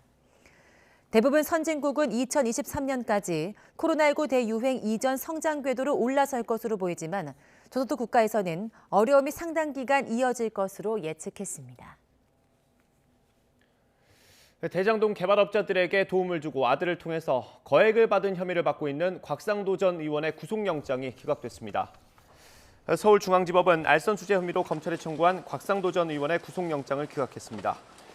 법원은 범죄 성립 여부에 대한 다툼의 여지가 있어서 피의자의 방어권 보장이 필요할 것으로 보이고 구속 사유에 대한 필요성과 상당성이 부족하다며 영장 기각 사유를 설명했습니다. 곽 전 의원의 구속영장이 기각되면서 박영수 전 특별검사와 권순일 전 대법관 등 이른바 50억 클럽으로 지목된 인사들 수사도 속도 조절이 불가피할 것으로 전망됩니다. 이른바 고발사주 의혹의 핵심 인물인 손준성 검사의 구속 여부가 이르면 오늘 결정됩니다. 서울중앙지방법원은 오늘 오전 10시 반 직권남용 권리행사방해 등 혐의를 받는 손 검사의 구속영장 심사를 엽니다. 손 검사는 윤석열 전 검찰총장 시절인 지난해 4월 대검찰청 수사정보정책관으로 근무하면서 여권 인사에 대한 고발장 작성 등을 지시하고 고발장과 첨부 자료를 김웅 의원에게 전달한 혐의를 받고 있습니다. 공수처는 지난달 23일 손 검사의 구속영장을 청구했지만 법원은 증거를 인멸하거나 도망할 우려가 있다고 보기 어렵다며 영장을 기각했습니다. 더불어민주당 이재명 후보는 오늘 외부 인사 영입 결과와 함께 새로 개편한 선거대책위원회 인선을 공개합니다. 이 후보는 오늘 서울 여의도 당사에서 김영희 전 MBC 부사장 영입과 함께 선대위 본부장단 임명 결과를 발표할 예정입니다. 이후엔 방송기자클럽이 주최하는 토론회와 대한민국 대전환 선대위 공개 간담회에 잇따라 참석합니다. 2박 3일 동안 충청 방문 일정을 마친 국민의힘 윤석열 후보가 서울로 복귀해 일정에 나섭니다. 윤 후보는 오늘 국가조찬기도회에 참석한 뒤 주한 영국 대사를 접견한 데 이어서 오후에는 스타트업을 운영하는 청년 기업인들과 간담회를 엽니다. 다만 갈등을 빚고 있는 이준석 대표의 자맹 여파로 선대위 회의와 최고위원회 일정을 취소했고 당 상임고문단과 오찬을 함께할 예정입니다. 국회가 1주택자 양도세 기준을 완화하기로 합의했지만 시장의 반응은 엇갈리고 있습니다. 부동산 시장에 활력이 생길 거라는 기대도 있지만 다주택자들의 양도세 중과세가 여전해서 매물 공급 효과는 제한적일 거라는 분석도 있습니다. 김우준 기자의 보도입니다. 1주택자에 대한 양도소득세 비과세 기준을 현행 9억 원에서 12억 원으로 완화한다.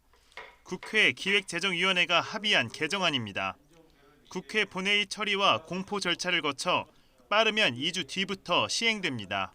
2008년 이후 조정되지 않았던 부분들에 관해서 공시가격과 시장가격을 반영해서 부동산 시장의 합리적인 흐름에 부응해서 조정한. 개정안이 최종 통과하면 12억 원짜리 아파트를 팔아도 실거주 요건인 2년만 충족해도 양도세 면제 대상입니다. 매매가가 9억 원에서 12억 원 사이에 있는 아파트 입주민들은 반색했습니다. 입주민들 반응은 되게 반기는 반응이고요. 아예 매물을 내놓지 않던 분들도 문의는 들어오고 있습니다. 양도세 비과세 혜택을 받는 집주인이 늘면서 기존 집을 팔고 더 나은 입지로 가려는 이른바 갈아타기 수요 증가도 일부 예상됩니다. 갈아타기를 하려는 1주택자들이 늘면서 거래에 어느 정도 숨통이 트일 것으로 예상이 되고요. 다만 부동산 시장 전반에 끼치는 영향은 제한적일 거라는 분석도 적지 않습니다. 이번 양도세 개정안 혜택 대상은 1주택자. 이들이 수천만 원의 세금 부담을 덜었다고 하더라도 각종 대출이 막힌 상황에서 더 비싼 아파트로 넘어가는 건 쉽지 않기 때문입니다. 서울 반포동에 위치한 이 아파트는 최근 전용 면적 84제곱미터가 45억 원에 거래됐습니다. 이 2달 만에 3억 원 가까이 오른 건데요. 이렇게 상급지일수록 오름폭은 커지면서 양도세 부담을 덜었다고 하더라도 실수요자들의 갈아타기는 여전히 어려운 상황입니다. 메마른 주택 공급에 훈풍이 불기 위해서는 결국 다주택자들이 가진 매물이 시장에 풀려야 한다는 분석이 나옵니다. 여당 역시 다주택자들에 대한 양도세 중과를 한시적으로 완화하는 카드를 검토하고 있습니다. 이제 팔기도 좀 어려운 상황이어서 다주택자의 양도세는 일시 인하하는 방안이나 이런 건 좀 검토할 필요가 있다고 보여집니다. 하지만 이는 다주택자 양도세만큼은 조이기로 일관한 정부 기조와는 정면으로 배치되는 상황. 또 선거용 민심 달래기라는 비판에서 자유로울 수 없는 만큼 다주택자 중과세 완화를 둘러싼 논란은 한동안 사그라지지 않을 전망입니다. YTN 김우준입니다. 서훈 국가안보실장이 오늘 중국을 방문해서 양제츠 중국 중앙정치국 유연과 한반도 종전선언을 포함해 양국의 주요 현안에 대해 논의할 예정입니다. 청와대는 서 실장이 오늘 중국 텐진에서 양제츠 위원과 만나 종전선언 등 한반도 문제와 양국 상호 관심사에 대해 폭넓은 의견을 교환할 계획이라고 밝혔습니다. 서 실장은 이번 방중에서 지금까지 한국과 미국 사이 협의한 한반도 종전선언 내용을 중국 측에 설명하고 북한을 대화 테이블로 끌어내기 위한 방안 등을 협의할 것으로 보입니다. 한미 양국의 합참의장이 전시작전 통제권 전환 문제에 공감했습니다. 오늘은 두 나라 국방장관이 만나서 군사 현안들에 대해 논의합니다. 보도에 이승윤 기자입니다. 마크 밀리 미국 합참의장이 서울합동참모본부를 방문했습니다. 원인철 합참의장은 밀리 의장과 한미군사위원회를 열고 전시작전 통제권, 전작권 전환을 진전시켜 나가는 데 인식을 같이 했습니다. 밀리 의장은 미국의 확장 억제, 이른바 해구산 제공 등 한반도 방위 공약을 확고히 지켜나갈 것을 강조했습니다.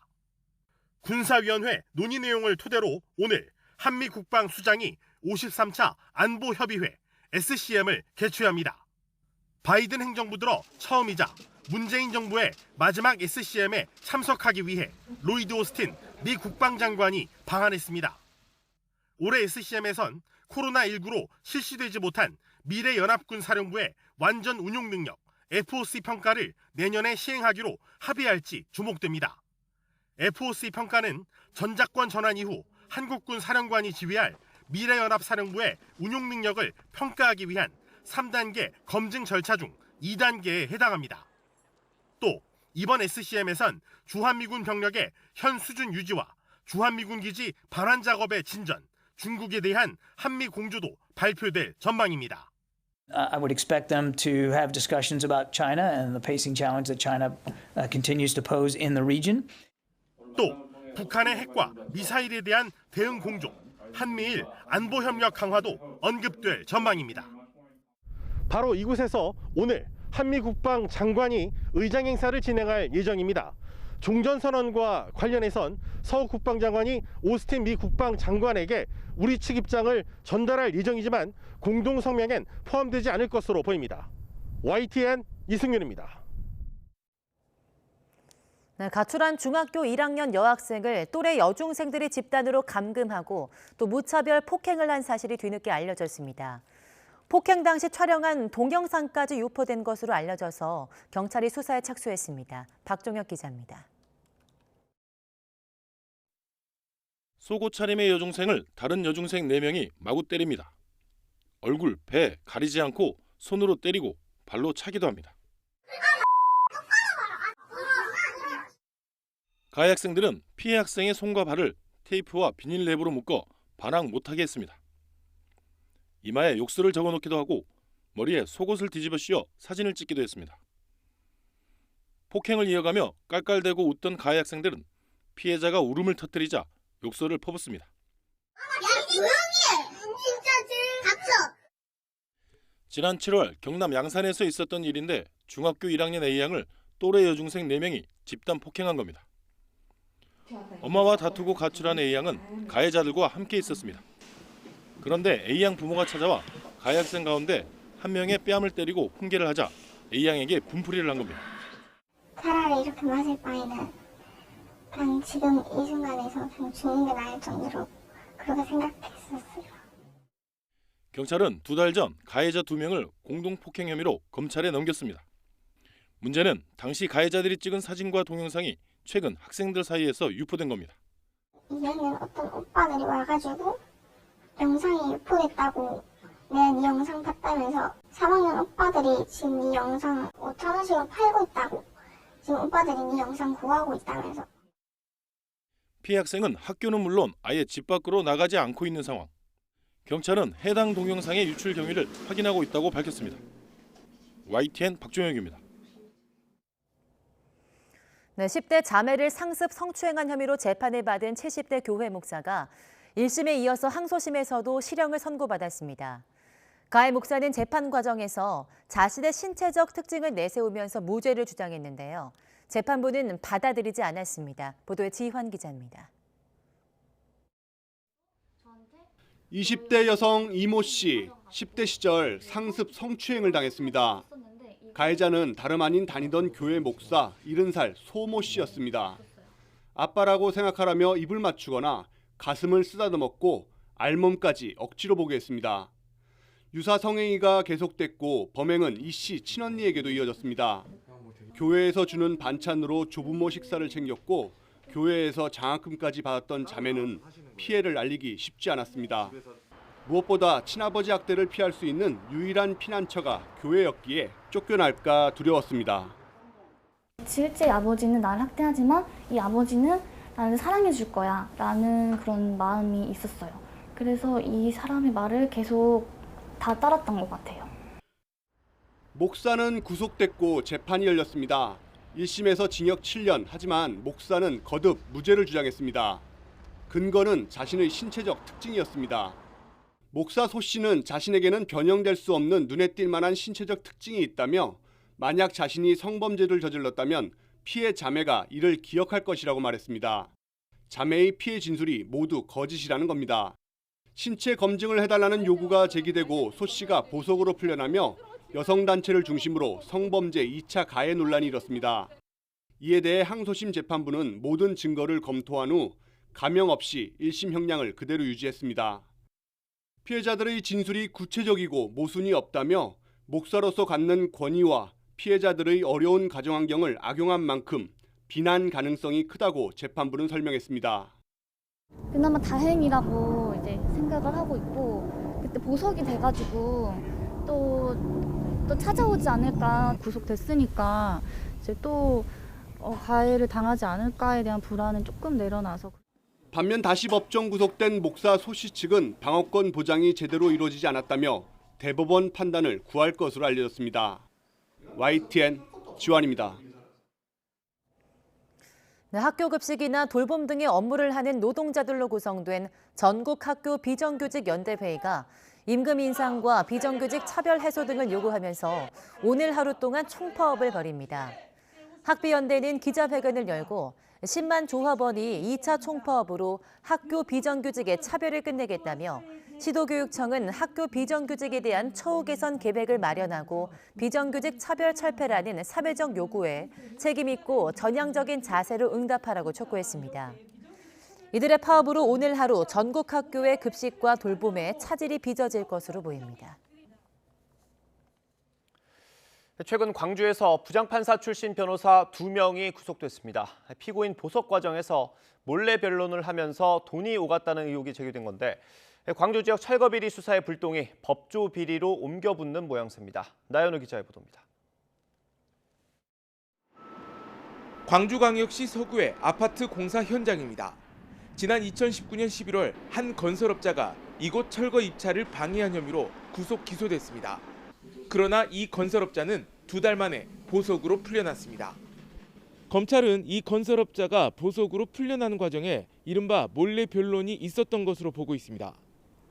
정식으로 선임계를 내지 않았다는 겁니다. 이에 따라 광주지방법원에서 근무했다가 지금은 각각 대전과 광주에서 활동해온 변호사 2명이 검찰에 전격 구속됐습니다. 증거인멸 우려가 있다는 이유에서였습니다. 당시 피고인의 동업자인 브로커는 광주 지역 A 변호사를 통해 연수원 동기인 대전 지역 B 변호사까지 동원했습니다. B 변호사는 사건 담당 재판장과 친분이 두터웠던 것으로 알려졌습니다. 검찰은 이 과정에 착수금과 성공 보수 등 2억 원이 지급돼 변호인 2명이 나눠 가진 것으로 보고 있습니다. 하지만 구속된 변호사들은 정당한 수임료를 받은 것이라며 혐의를 부인하는 것으로 알려졌습니다. 공교롭게도 피고인의 보석 결정이 난 다음 날 담당 재판장은 사직한 것으로 확인됐습니다. 정관의 영향력 행사가 드러나지 않는다는 점, 그러한 영향력을 이용하기 위하여 거액의 수임료가 지급된다는 점 때문이라고 볼 수 있는데요. 근절을 위해서라도 조금 더 구체적인 제재와 처벌을 마련하는 것 또한 필요해 보입니다.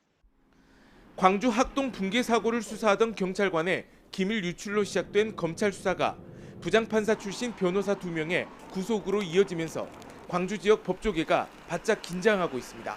YTN 나연호입니다. 서울 지하철 승무원이 열차와 승강장에 설치된 CCTV를 통해 여성 승객들을 불법 촬영한 사실이 저희 취재 결과 드러났습니다. 안전관리를 담당했던 이 승무원은 열차가 지나는 모든 구역의 CCTV에 접근할 수 있었습니다. 신준명 기자의 단독 보도입니다. 서울 지하철 2호선 열차 안을 비추는 CCTV. 좌석에 앉아있던 여성이 일어나자 한 남성이 CCTV를 바꿔가며 불법 촬영을 이어갑니다. 여성이 열차에서 내리는 순간까지 다급하게 CCTV를 돌려본 남성. 여성이 보이지 않자 화가 난 듯 혼잣말을 내뱉습니다. 서울교통공사 신정승무사업소 차장 54살 남성 김모 씨는 지하철 CCTV에 실시간으로 나오는 여성 승객들을 자신의 휴대전화로 불법 촬영했습니다.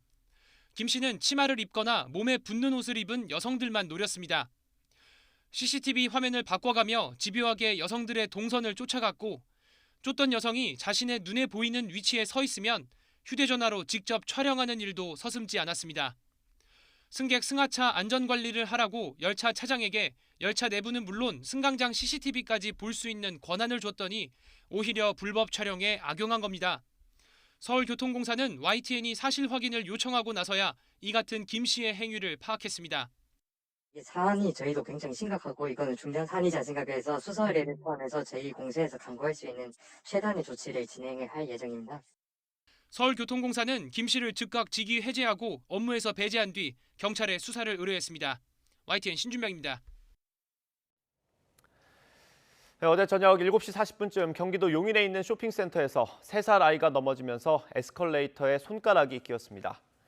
이 사고로 3살 A군이 손을 크게 다쳐서 병원으로 옮겨졌습니다. 소방당국은 A군이 쇼핑센터 지하 1층에서 1층으로 이동하는 에스컬레이터에서 넘어지면서 사고가 난 것으로 보고 있습니다. 네, 충남 서부 지역은 가뭄 때마다 물 부족 문제가 반복되는 곳입니다. 물 공급처가 부족한 게 원인이었는데요. 이번에 대청댐 물을 끌어와 공급하는 광역 상수도 사업이 마무리돼서 어느 정도 갈증을 풀게 될 전망입니다. 이상곤 기자입니다. 지난 2015년 충남 서부 지역은 극심한 가뭄을 겪었습니다. 보령댐으로부터 물 공급을 받는 보령과 태안 등 8개 시군에서 주민 48만 명이 제한급수로 불편을 겪었고 농작물 5,900헥타르 정도가 피해를 봤습니다. 이후에도 가뭄은 반복됐고 2017년에는 보령댐 저수율이 한 자릿수를 기록하기도 했습니다. 앞으로는 물 부족 걱정이 줄어들 거로 보입니다. 대청댐 물을 끌어와 공급하는 광역상수도 3단계 사업이 11년 만에 마무리됐습니다. 이번 광역상수도 개통으로 서산과 당진 등 7개 시군에 하루 69만 톤의 물 공급이 가능해졌습니다. 세종과 청주, 천안과 아산을 거쳐 130km가 넘는 구간에 상수도관이 매설됐는데 아산 디스플레이 시티와 당진 성문 국가산업단지에도 공업용수를 안정적으로 공급할 수 있게 됐습니다. 이게 다가 아닙니다. 대청댐물을 홍성과 예산 등 5개 시군에 공급하는 서부권 광역상수도 사업과 바닷물을 민물로 바꿔 공업용수로 쓰는 해수 담수화 사업도 첫 삽을 떴습니다. 충남 서부 지역의 가뭄과 물 부족을 해소하고 2조 1천억 정도의 생산 유발 효과로 지역 균형 발전을 이끌어갈 것으로 기대하고 있습니다. 2025년 모든 사업이 마무리되면 하루 20만 톤의 물이 추가로 공급될 예정입니다. 해수 담수화 사업의 착공으로 만성적인 산업용수 부족을 겪고 있는 대산 석유화학 단지의 안정적인 운영이 기대됩니다. 대청댐물을 추가로 끌어오는 등 물 공급처가 더 다양해지면서 가뭄 때마다 반복되던 충남 서부 지역 물 부족 현상이 크게 해소될 것으로 전망됩니다. YTN 이상군입니다.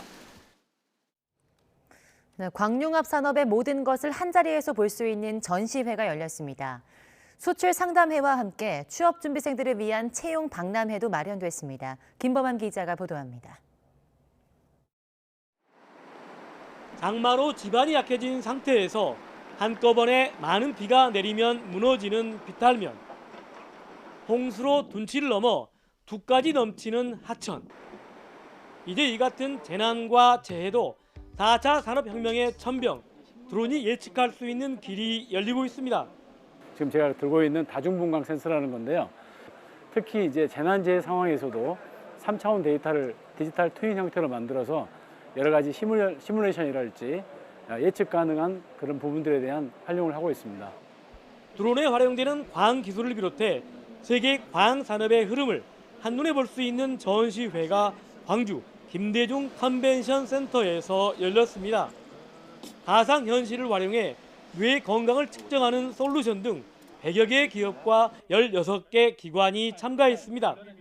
국제 광융합 산업 전시회가 기업의 생산성 향상과 신규 시장 창출로 이어져 관련 기업에게 기여의 장이 되고 광융합 산업에도 기여할 수 있는 자리가 되기를 기대합니다. 코로나19로 대면과 비대면 수출 상담회가 열려 15개 나라의 구매자와 2천만 달러어치의 수출 계약도 맺었습니다. 채용 박람회도 열려 일자리를 찾는 청년들의 발길이 이어졌습니다. 면접도 기회도 많이 없고 면접 가더라도 좀 취업할 기회가 많이 없었는데 다행히도 광주 일자리센터 선생님께서 알선해 주셔서 오늘 그래도 조금이라도 취업에 많이 도움이 될 것 같습니다. 20여 년 전 광주광역시가 처음으로 집중 육성하기 시작한 광산업. 코로나에도 성과를 내는 광융합산업 전시회는 국내 관련 기업이 외국으로 나아갈 수 있는 든든한 다리 역할을 하고 있습니다. YTN 김범환입니다.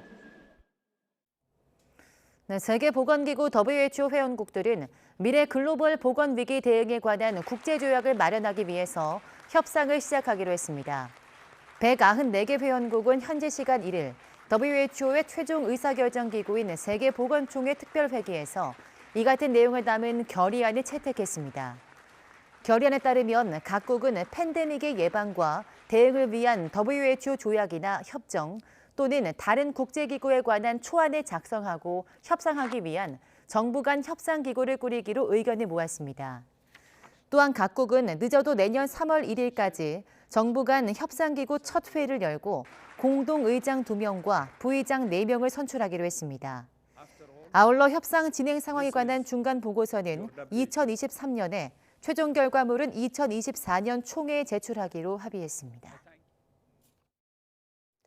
네, 오늘 출근길 공기는 어제보다 한층 더 차가워졌습니다. 지도에 파란색으로 표시된 전국 대부분 지역에서 영하권을 보이면서 현재 설악산의 기온이 영하 14.6도, 파주는 영하 8.7도까지 떨어졌고요. 서울도 영하 4.4도 등으로 이번 겨울 들어 가장 낮은 기온을 기록하고 있습니다. 나오실 때는 따뜻한 옷차림 해주셔야겠습니다. 오늘 전국 하늘에는 구름만 간간히 지나다가 중부지방을 중심으로는 5mm 미만의 약한 비나 1cm 안팎의 눈이 내리겠습니다. 동해안 지역은 다시 건조특보가 발효되면서 화재 위험이 높습니다. 불씨 관리에 주의하시기 바랍니다. 오늘 낮 기온은 어제보다는 높지만 여전히 예년보단 춥겠습니다. 서울 낮 기온이 6도, 대전은 7도, 광주와 대구 8도에 머물겠습니다. 내일은 아침까지 곳곳에 약한 비나 눈이 지나다가 오후부터 맑은 하늘이 드러나겠고요. 추위는 휴일 낮부터 누그러져서 다음 주에는 영상권을 회복하겠습니다. 지금까지 날씨 정보였습니다.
네, 굿모닝 YTN이라고 합니다. 코로나19 오미크론 변이에 감염된 사례가 국내에서도 처음으로 나왔습니다.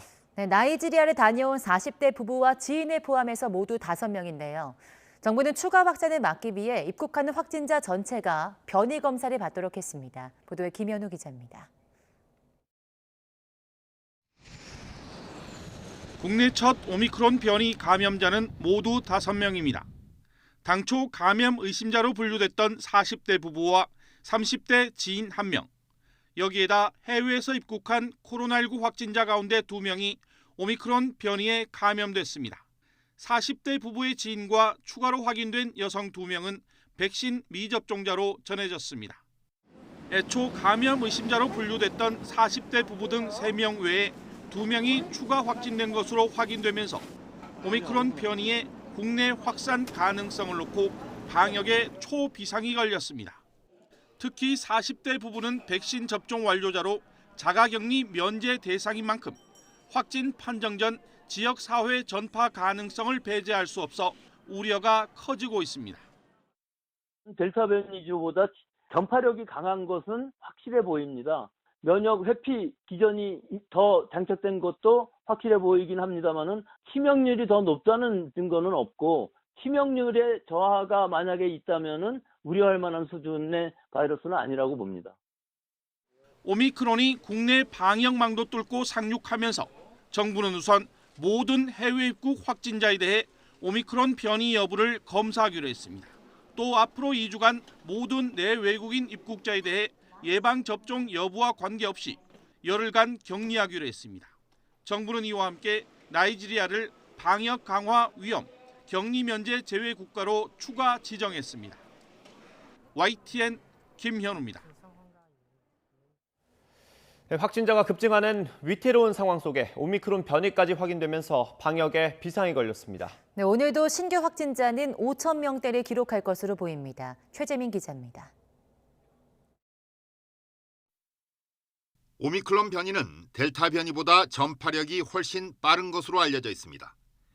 실제로 지난달 말 WHO에 처음 보고된 지 불과 8일 만에 국내에서도 확진자가 나왔습니다. 문제는 오미크론에 확진된 40대 부부가 나이지리아에 다녀온 뒤 아무런 이동 제한을 받지 않았다는 겁니다.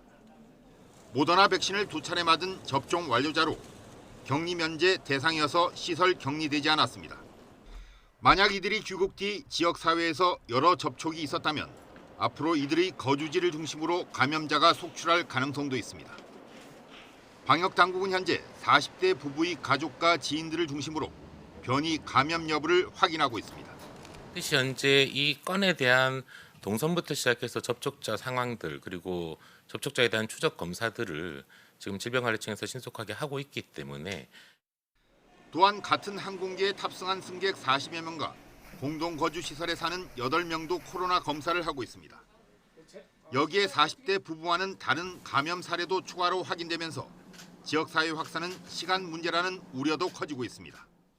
델타 바이러스에서 보셨다시피 이 변이주라는 것이 세계적으로 퍼지기 시작하면은 사실은 검역을 아무리 잘해도 전 세계적으로 퍼질 수밖에 없는 구조로 되어 있기 때문에 단계적 일상 회복 이후 국내 코로나 확산세도 악화 일로입니다.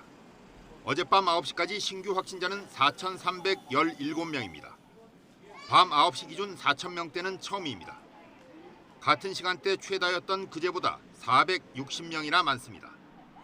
오늘도 5,000명대가 예상되는데 하루 만에 역대 최다 확진 기록을 다시 경신할 가능성이 큽니다. YTN 최재민입니다. 미국에서도 오미크론에 감염된 확진자가 처음으로 나왔습니다. 이 확진자는 최근 남아프리카 공화국을 다녀왔는데요. 백신은 맞았지만 부스터샷까지 접종하진 않았습니다. 워싱턴 강태욱 특파원이 보도합니다. 보건당국자들이 시간 문제라고 했던 대로 미국에서도 첫 오미크론 확진자가 나왔습니다. 남아프리카 공화국을 여행하고 지난달 22일 돌아온 캘리포니아에 사는 미국인입니다. 일주일 뒤인 29일에 확진 판정을 받았고 면밀한 조사 끝에 오미크론 감염자임이 확인됐습니다. The California and San Francisco Departments of Public Health and the CDC have confirmed that a recent case of COVID-19 among an individual in California was caused by the Omicron variant. 이 확진자는 코로나19 백신 접종을 마친 사람이었지만 부스터샷까지는 맞지 않은 것으로 파악됐습니다. 감염 확인 후 자가격리에 들어갔으며 경미한 증상을 보였다가 회복하는 중인 것으로 전해졌습니다. 보건당국은 확진자와 긴밀한 접촉을 한 사람들을 모두 추적해 검사했지만 음성으로 판정됐습니다. 파우치 소장은 오미크론 감염자가 나오는 것은 시간 문제였다고 다시 강조했습니다. So this is the first confirmed case of COVID-19 caused by the Omicron variant detected in the United States.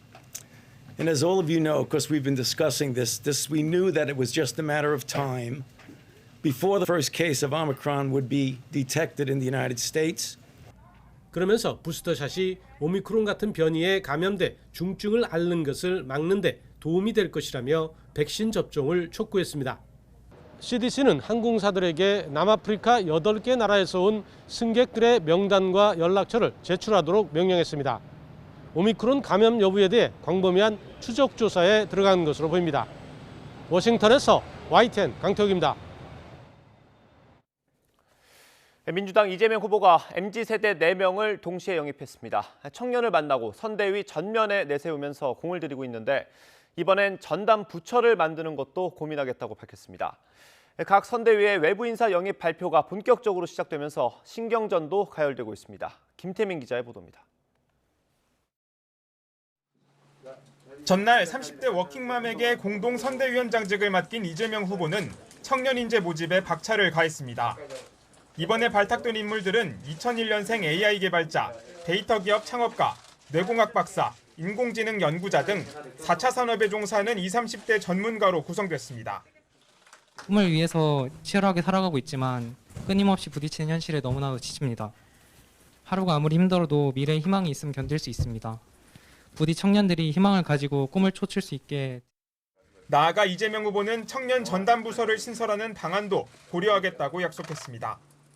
청년이라고 하는 하나의 단위의 문제가 아니라 결국 우리 사회 미래에 관한 문제이기 때문에 이 미래와 청년에 관한 전담 부처를 신설해서 아예 청년들 스스로가 직접 책임을 지는 그런 구조도 하나 만들면 어떨까 하는 생각은 지금 저도 하고 있습니다. 영입 인재들을 둘러싼 여야의 신경전도 본격화하고 있습니다. 국민의힘 박수영 의원은 청년 인재로 민주당에 합류한 김윤희 씨가 전날까지도 야당 선대위에서 일하고 싶다는 뜻을 밝혔었다며 이런 행태가 자리 사냥꾼과 다를 게 뭐냐고 꼬집었습니다. 또 국민의힘 김병준 선대위원장이 조동현 공동 상임 선대위원장을 향해 전투복에 예쁜 브로치를 다는 것이라고 비유하자 민주당은 곧장 시대착오적이고 당사자의 명예를 훼손하는 망발이라고 반발했습니다. 여야 공방 속에 민주당은 스타 PD 출신 김영희 전 MBC 부사장 영입 발표를 예고하며 외연 확장에 집중했습니다. 대선을 앞두고 박빙의 지지율 경쟁이 이어지면서 여야는 취약 지지층을 껴안고 후보의 약점을 상쇄할 외부 인재 수혈에 사활을 걸고 있습니다. 이처럼 인재 영입전이 치열해질수록 상대 진영을 향한 공방전 역시 더욱 뜨겁게 달아오를 전망입니다. YTN 김태민입니다. 연일 기업인들을 만난 국민의힘 윤석열 후보는 종부세와 상속세를 개편하겠다는 뜻을 밝혔습니다. 주 52시간제와 최저임금제를 철폐하겠다고 했던 건 유연하게 운영하겠다는 뜻이었다고 해명했습니다. 윤 후보는 이렇게 지역 일정을 소화하면서 민심을 듣고 있지만 선대위 완전체 구성은 여전히 안개 속입니다. 김승환 기자입니다. 국민의힘 윤석열 후보의 첫 지역 순회였던 2박 3일 충청의 마지막 일정은 독립기념관이 있는 충남 천안이었습니다. 어려울 때 원리를 되새기라는 의미라고 강조한 윤 후보는 주 52시간제와 최저임금제 관련 발언은 완전히 철폐하자는 게 아니라 유연하게 적용하자는 뜻이었다고 해명했습니다. 3개월이라든가 6개월이라든가 이렇게 이거를 좀 이렇게 유연성 있게 유연하게 좀 해달라 하는 말씀 어제 들었고요. 또 뭐 마치 제가 52시간을 폐지한다고 얘기한 것처럼 발언을 둘러싼 논란이 거세지자 선을 그은 겁니다. 중소기업을 찾아서는 중대재해처벌법이 기업인들의 경영 의지를 위축시키고 있다고 지적했고 종부세와 함께 상속세 역시 중소기업인들에게 부담이 되지 않도록 다시 설계하겠다고 약속했습니다. 근로자들의 고용보장이라는 것도 중요하기 때문에 그런 관점에서 기업이 영속성을 좀 가질 수 있도록 그렇게 좀 제도를 촘촘하게 만들어서 발표를 하겠습니다. 김한길 위원장이 이끌 새시대 준비위원회도 가동에 들어갔습니다. 윤 후보의 생각을 전달하는 진상배달본부와 정권 교체를 위해 소통하려는 이들을 찾는 깐부 찾기 본부를 꾸리기 위해 구성원 공모를 시작했습니다. 하지만 김종인 총괄선대위원장의 자리는 여전히 공석입니다. 윤 후보는 물론 김병준 위원장도 측근발 잡음을 일축하며 계속 설득할 뜻을 내비치고 있지만 지위로서의 그 자리도 비어 있고 그다음에 이제 그 물리적 공간으로서의 그 사무실 공간도 비어 있습니다. 김종인 전 위원장의 입장 변화는 없습니다. 다만 민주당으로 가는 것 아니냐는 주장에는 선을 그었습니다. 국민의힘 대신 민주당을 도울 생각이 있으신가요? 쓸데없는 소리 하지 말고 난 가요. 선대위 개문발차 지적에도 윤석열 후보는 2박 3일 일정을 마무리 지었습니다.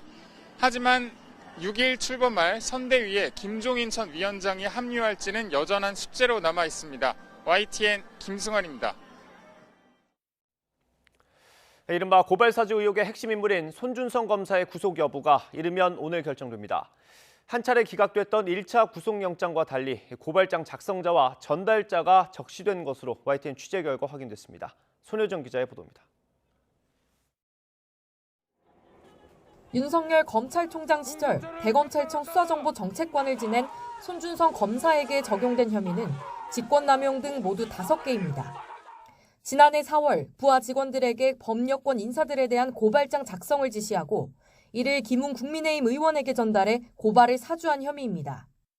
앞서 공수처는 손 검사가 이유 없이 조사에 불응한다며 체포영장과 구속영장을 연달아 청구했습니다.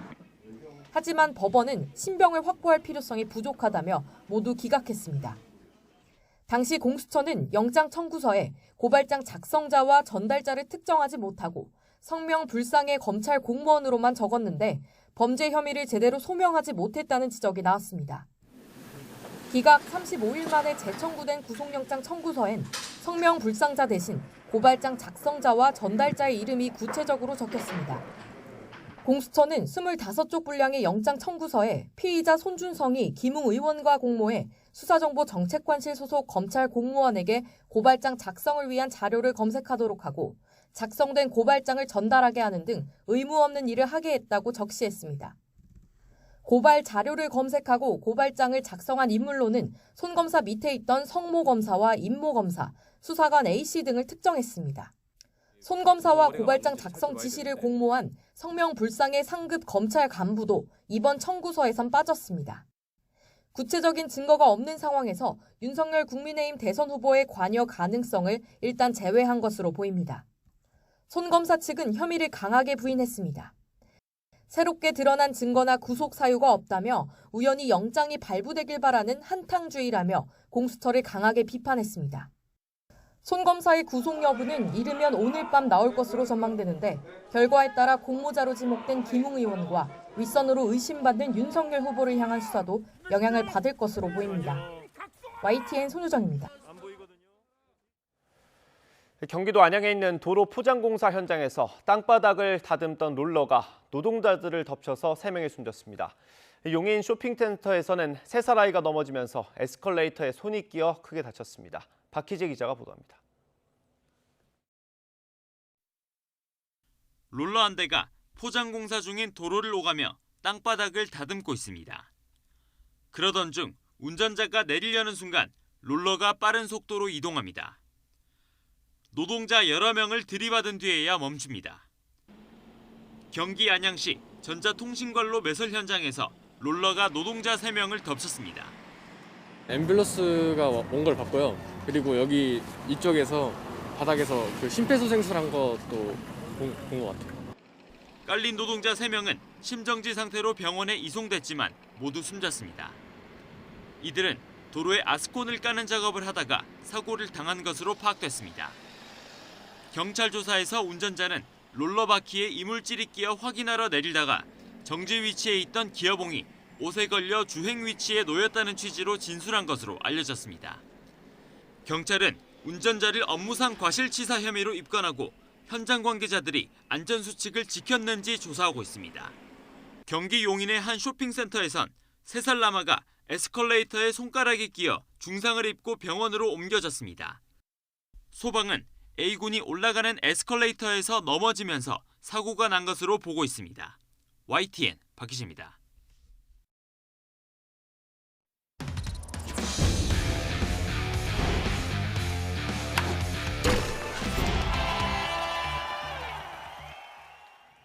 여자 배구가 기업은행 사태로 시끄럽지만 바다 건너 중국에서는 배구 여제 김연경의 맹활약이 뜨겁습니다. 외국인 출전 제한으로 입지가 좁아지진 않을까 하는 우려도 기우에 불과한 모습입니다. 보도에 이지은 기자입니다. 개막전 이후 한 경기 쉬고 푸젠전에 나선 김연경. 1세트에만 9점을 기록하는 등 양팀 최다 25점을 올렸습니다. 전매 특허인 시원한 공격에 이어 수비에서도 몸을 사리지 않았습니다. 나이차가 많이 나는 동료들을 독려하며 리더 역할도 해냅니다. 개막 직전 외국인 선수 출전을 한 명으로 제한하는 규정이 생기면서 김연경의 설 자리가 좁아지는 것 아니냐는 우려가 나오기도 했습니다. 하지만 오히려 도쿄올림픽 MVP 라슨과 번갈아 출전하면서 체력 충전이 가능해졌습니다. 4년 만에 상하이로 다시 돌아간 김연경은 새로운 프로필도 공개했습니다. 현지 팬들에게는 연경 형님이라는 별명으로 불리며 인기몰이 중입니다. 金软锦就是我前面说他特别像小孩子一样，特别欢乐。然后他这种欢乐，他可以带到训练当中，可以带就是感染身边的人。 선수들 사이 인기도 뜨겁습니다. 상대팀이 김연경과 사진을 찍기 위해 모여들면서 아예 즉석 팬미팅 자리가 만들어질 정도입니다. 상하이가 개막 3연승을 달리는 가운데 김연경은 2경기 출전 만에 윙스파이커 랭킹 1위에 올랐습니다. YTN 이지은입니다. 무단 이탈로 논란을 빚은 IBK 기업은행 세터 조송화에 대한 상벌위원회가 연기됐습니다. 한국배구연맹은 조송화 측의 요청에 따라 오늘 예정돼 있던 상벌위원회를 10일로 미루기로 했다고 밝혔습니다. 조송화 변호인은 소명자료 제출을 위해 시간이 필요하다며 기한 연장을 신청했고 배구연맹 측은 방어권 보장 필요성을 인정해 연기를 결정했습니다. 프로농구 통신 라이벌 수원 KT와 서울 SK 선두 경쟁이 뜨겁습니다. KT가 단독 1위, SK가 2위로 뒤를 쫓고 있는데요. KT가 유독 SK만 만나면 힘을 쓰지 못하는 점이 흥미롭습니다. 신윤정 기자입니다. KT의 용병센터 라렌이 골밑 득점에 이어 상대의 공을 공중에서 가로챈 뒤 속공으로 연결해 득점에 성공합니다. 공격 리바운드 10개, 수비 리바운드 28개 등 모두 38개의 리바운드를 잡아내 28개에 그친 상대를 따돌렸습니다. 2m가 넘는 라렌과 신인센터 하윤기가 보강되면서 높이 농구가 통하고 있는 겁니다. 부상에서 복귀한 허운까지 가세하며 KT는 신바람 나는 4연승을 기록 중입니다. 빅맨의 좋은 윤기가 들어와서 또 높이가 높아졌고 라렌도 들어와서 높아졌고 또 그런 부분이 다 합쳐져가지고 또 실점 1위지 않나. SK 역시 지난 주말 코로나 시대 최다 관중이 운집한 홈에서 짜릿한 역전승을 거뒀습니다. 경기 종료를 불과 30여 초 남기고 이뤄진 작전 지시. 공격 2번 하자고. 사이드 시작해서 위에서 합니다. 바로 넘어오면서 더블. 완벽하게 이행해 5점 차 짜릿한 승리를 거둡니다. 이처럼 1, 2위를 달리고 있는 통신 라이벌이지만 KT의 높이는 외곽이 보강된 SK만 만나면 이상하게 낮아졌습니다. 아직은 불과 반게임 차. 시즌 전 우승 후보 예상을 입증하며 선두 경쟁 중인 두 팀이 이달 말 세 번째 맞대결까지 어떤 성적을 쌓아놓을지 관심입니다. YTN 신윤정입니다. 경제협력개발기구 OECD가 올해 한국 경제성장률 전망치를 기존과 같이 4%로 유지했습니다. OECD는 경제 전망을 통해서 한국 경제가 올해는 4%로 성장할 것으로 내다봤습니다. 또 세계적인 인플레이션 확산에 반영해서 올해 한국의 소비자 물가 상승률은 앞선 전망보다 0.2%포인트 올린 2.4%로 제시했습니다. 리걸테크를 대체하는 우리말은 법률정보기술이나 법률정보기술 서비스입니다. 문화체육관광부와 국립국어원은 리걸테크의 대체어를 이같이 선정했습니다. 리걸테크는 각종 법률 서비스를 구현하는 정보통신 기술이나 그런 기술을 활용하는 서비스를 말합니다. 문체부가 2천여 명을 대상으로 국민 수용도 조사를 실시한 결과 응답자의 97%가 이 대체어가 적절하다고 응답했습니다. 이른바 한류 제한령에 막혀서 한국 영화의 중국 상영이 전면 중단된 가운데 우리 영화 한 편이 6년 만에 중국에서 개봉될 예정입니다. 조중 한국대사관인 남훈희, 이희준 주연의 한국 영화 오문희가 내일 중국 전역에서 개봉된다고 밝혔습니다. 하지만 이번에 중국에서 개봉되는 한국 영화가 오문희 단 한 편이어서 올해 한중수교 30주년을 맞아 일회성으로 상영이 허용된 것으로 보입니다. 어려운 이웃을 돕기 위한 사랑의 온도탑 제막식이 열렸습니다. 아버지에 이어서 딸도 1억 원을 기부를 약속하면서 부녀 아너클럽이 탄생했습니다. 이기정 기자가 보도합니다. 나눔 문화의 상징인 사랑의 온도탑이 제막됐습니다. 희망 2022 나눔 캠페인은 내년 1월 말까지 62일간 진행됩니다. 캠페인 출범식에서는 1억 원을 기부해 아너클럽에 가입한 아버지에 이어 딸도 향후 5년간 1억을 기부하기로 약정하면서 부녀 아너클럽 2호가 탄생했습니다. 다문화 아동들이 이제 좀 더 우리 사회의 한 일원으로 자연스러운 그런 자랑스러운 일원이 되는데 좀 많이 쓰여졌으면 좋겠다는 생각을 하고 있고요. 행복 온도를 올려주세요. 이번 겨울 목표액은 77억 2천만 원. 7,720만 원이 모일 때마다 온도계는 1도씩 올라갑니다. 참석자들은 지난해 목표액 초과 달성에 이어 올해도 많은 시민들이 기부에 관심을 가져줄 것을 호소했습니다. 크리스마스의 기적을 기다리는 심정으로 저부터 목표 달성, 더 나아가 초과 달성을 위해 앞장서겠습니다. 캠페인으로 모여진 성금은 코로나19로 더 어려워진 신빈곤층을 포함해 취약계층과 사회적 약자들에게 사용될 예정입니다. 우리 이 상자가 우리 어려운 분들에게 희망의 메시지가 됐으면 좋겠습니다. 인천사회복지 공동모금회는 이웃 사랑의 손길이 모여 사랑의 온도탑 수은주가 100도 이상으로 끓어오르길 기대했습니다. YTN 이기정입니다. 오늘도 영하권의 강추위가 이어지면서 볼에 닿는 공기가 무척 차갑습니다. 특히 어제보다 기온이 더 내려가면서 이번 겨울 들어 가장 추운 날씨를 보이고 있는데요. 현재 서울 기온은 영하 4.4도로 어제보다 2도가량 낮습니다. 낮에는 6도까지 오르겠지만 여전히 예년 기온을 밑돌겠고 또 체감 온도는 이보다 2에서 3도가량 낮아 종일 쌀쌀하니까요. 옷차림 꼭 따뜻하게 해주시기 바랍니다. 오늘 아침 기온은 어제보다 2에서 6도가량 낮게 출발하고 있습니다. 현재 대관령의 기온이 영하 10도까지 떨어졌고요. 충북 제천은 영하 9.5도, 경북 의성은 영하 8.7도를 보이고 있습니다. 낮에는 서울이 6도, 광주와 대구 8도까지 올라서 어제보다는 조금 높겠지만 예년 기온을 2에서 3도가량 밑돌며 쌀쌀하겠습니다. 오늘 하늘에는 구름 다소 지나는 가운데 중부와 호남, 제주도에는 약하게 비나 눈이 내리는 곳이 있겠습니다. 비의 양은 5mm 안팎으로 많지 않겠고 경기 북동부와 강원, 제주 산간에는 1cm 안팎의 눈이 조금 내리겠습니다. 눈비가 내리는 지역은 도로가 미끄러울 것으로 보이는 만큼 교통 안전에 유의해 주시기 바랍니다. 내일도 오전 한때 서쪽 지역에는 비나 눈이 내리는 곳이 있겠고요. 영하권 추위는 휴일 아침까지 이어진 뒤 점차 누그러질 전망입니다. 대기가 점점 건조해지면서 동해안 지역에는 다시 건조특보가 내려졌습니다. 바람도 다소 강하게 불기 때문에 화재 예방에 각별히 유의해 주시기 바랍니다. 지금까지 YTN 홍나실입니다.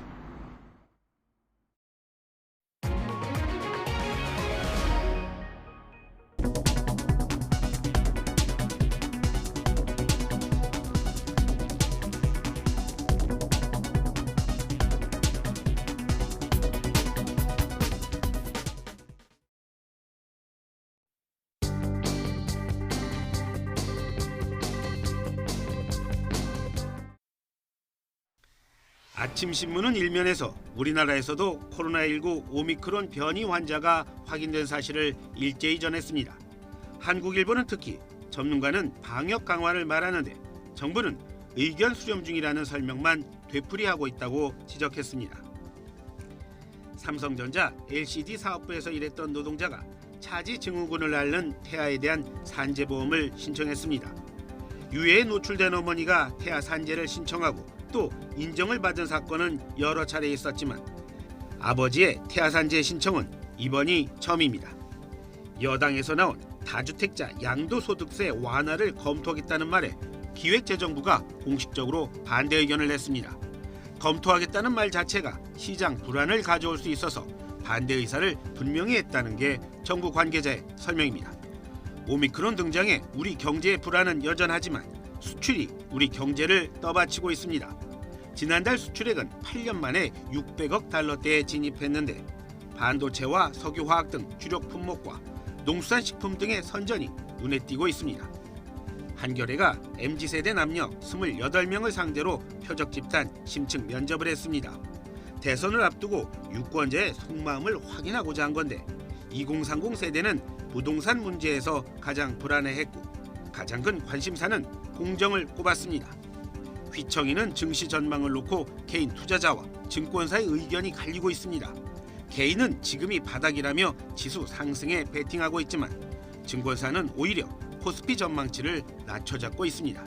조선일보는 내년부터 신문 열독률과는 별도로 정부의 임의적 판단에 따라 광고 집행이 가능할 거란 기사를 일면에 배치했습니다.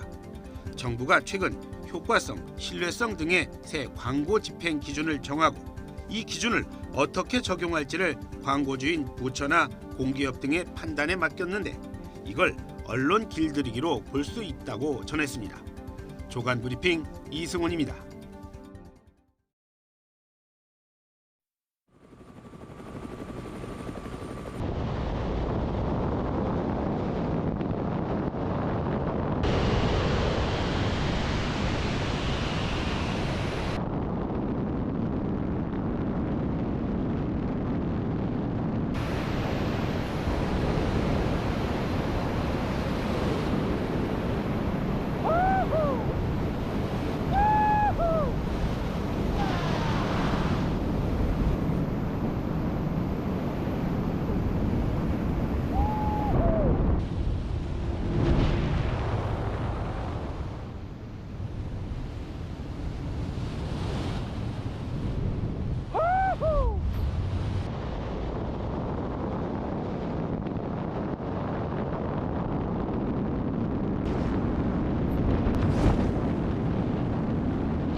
이상으로 굿모닝 YTN 마치겠습니다. 잠시 후 YTN 24가 이어집니다. 시청해주신 여러분 고맙습니다.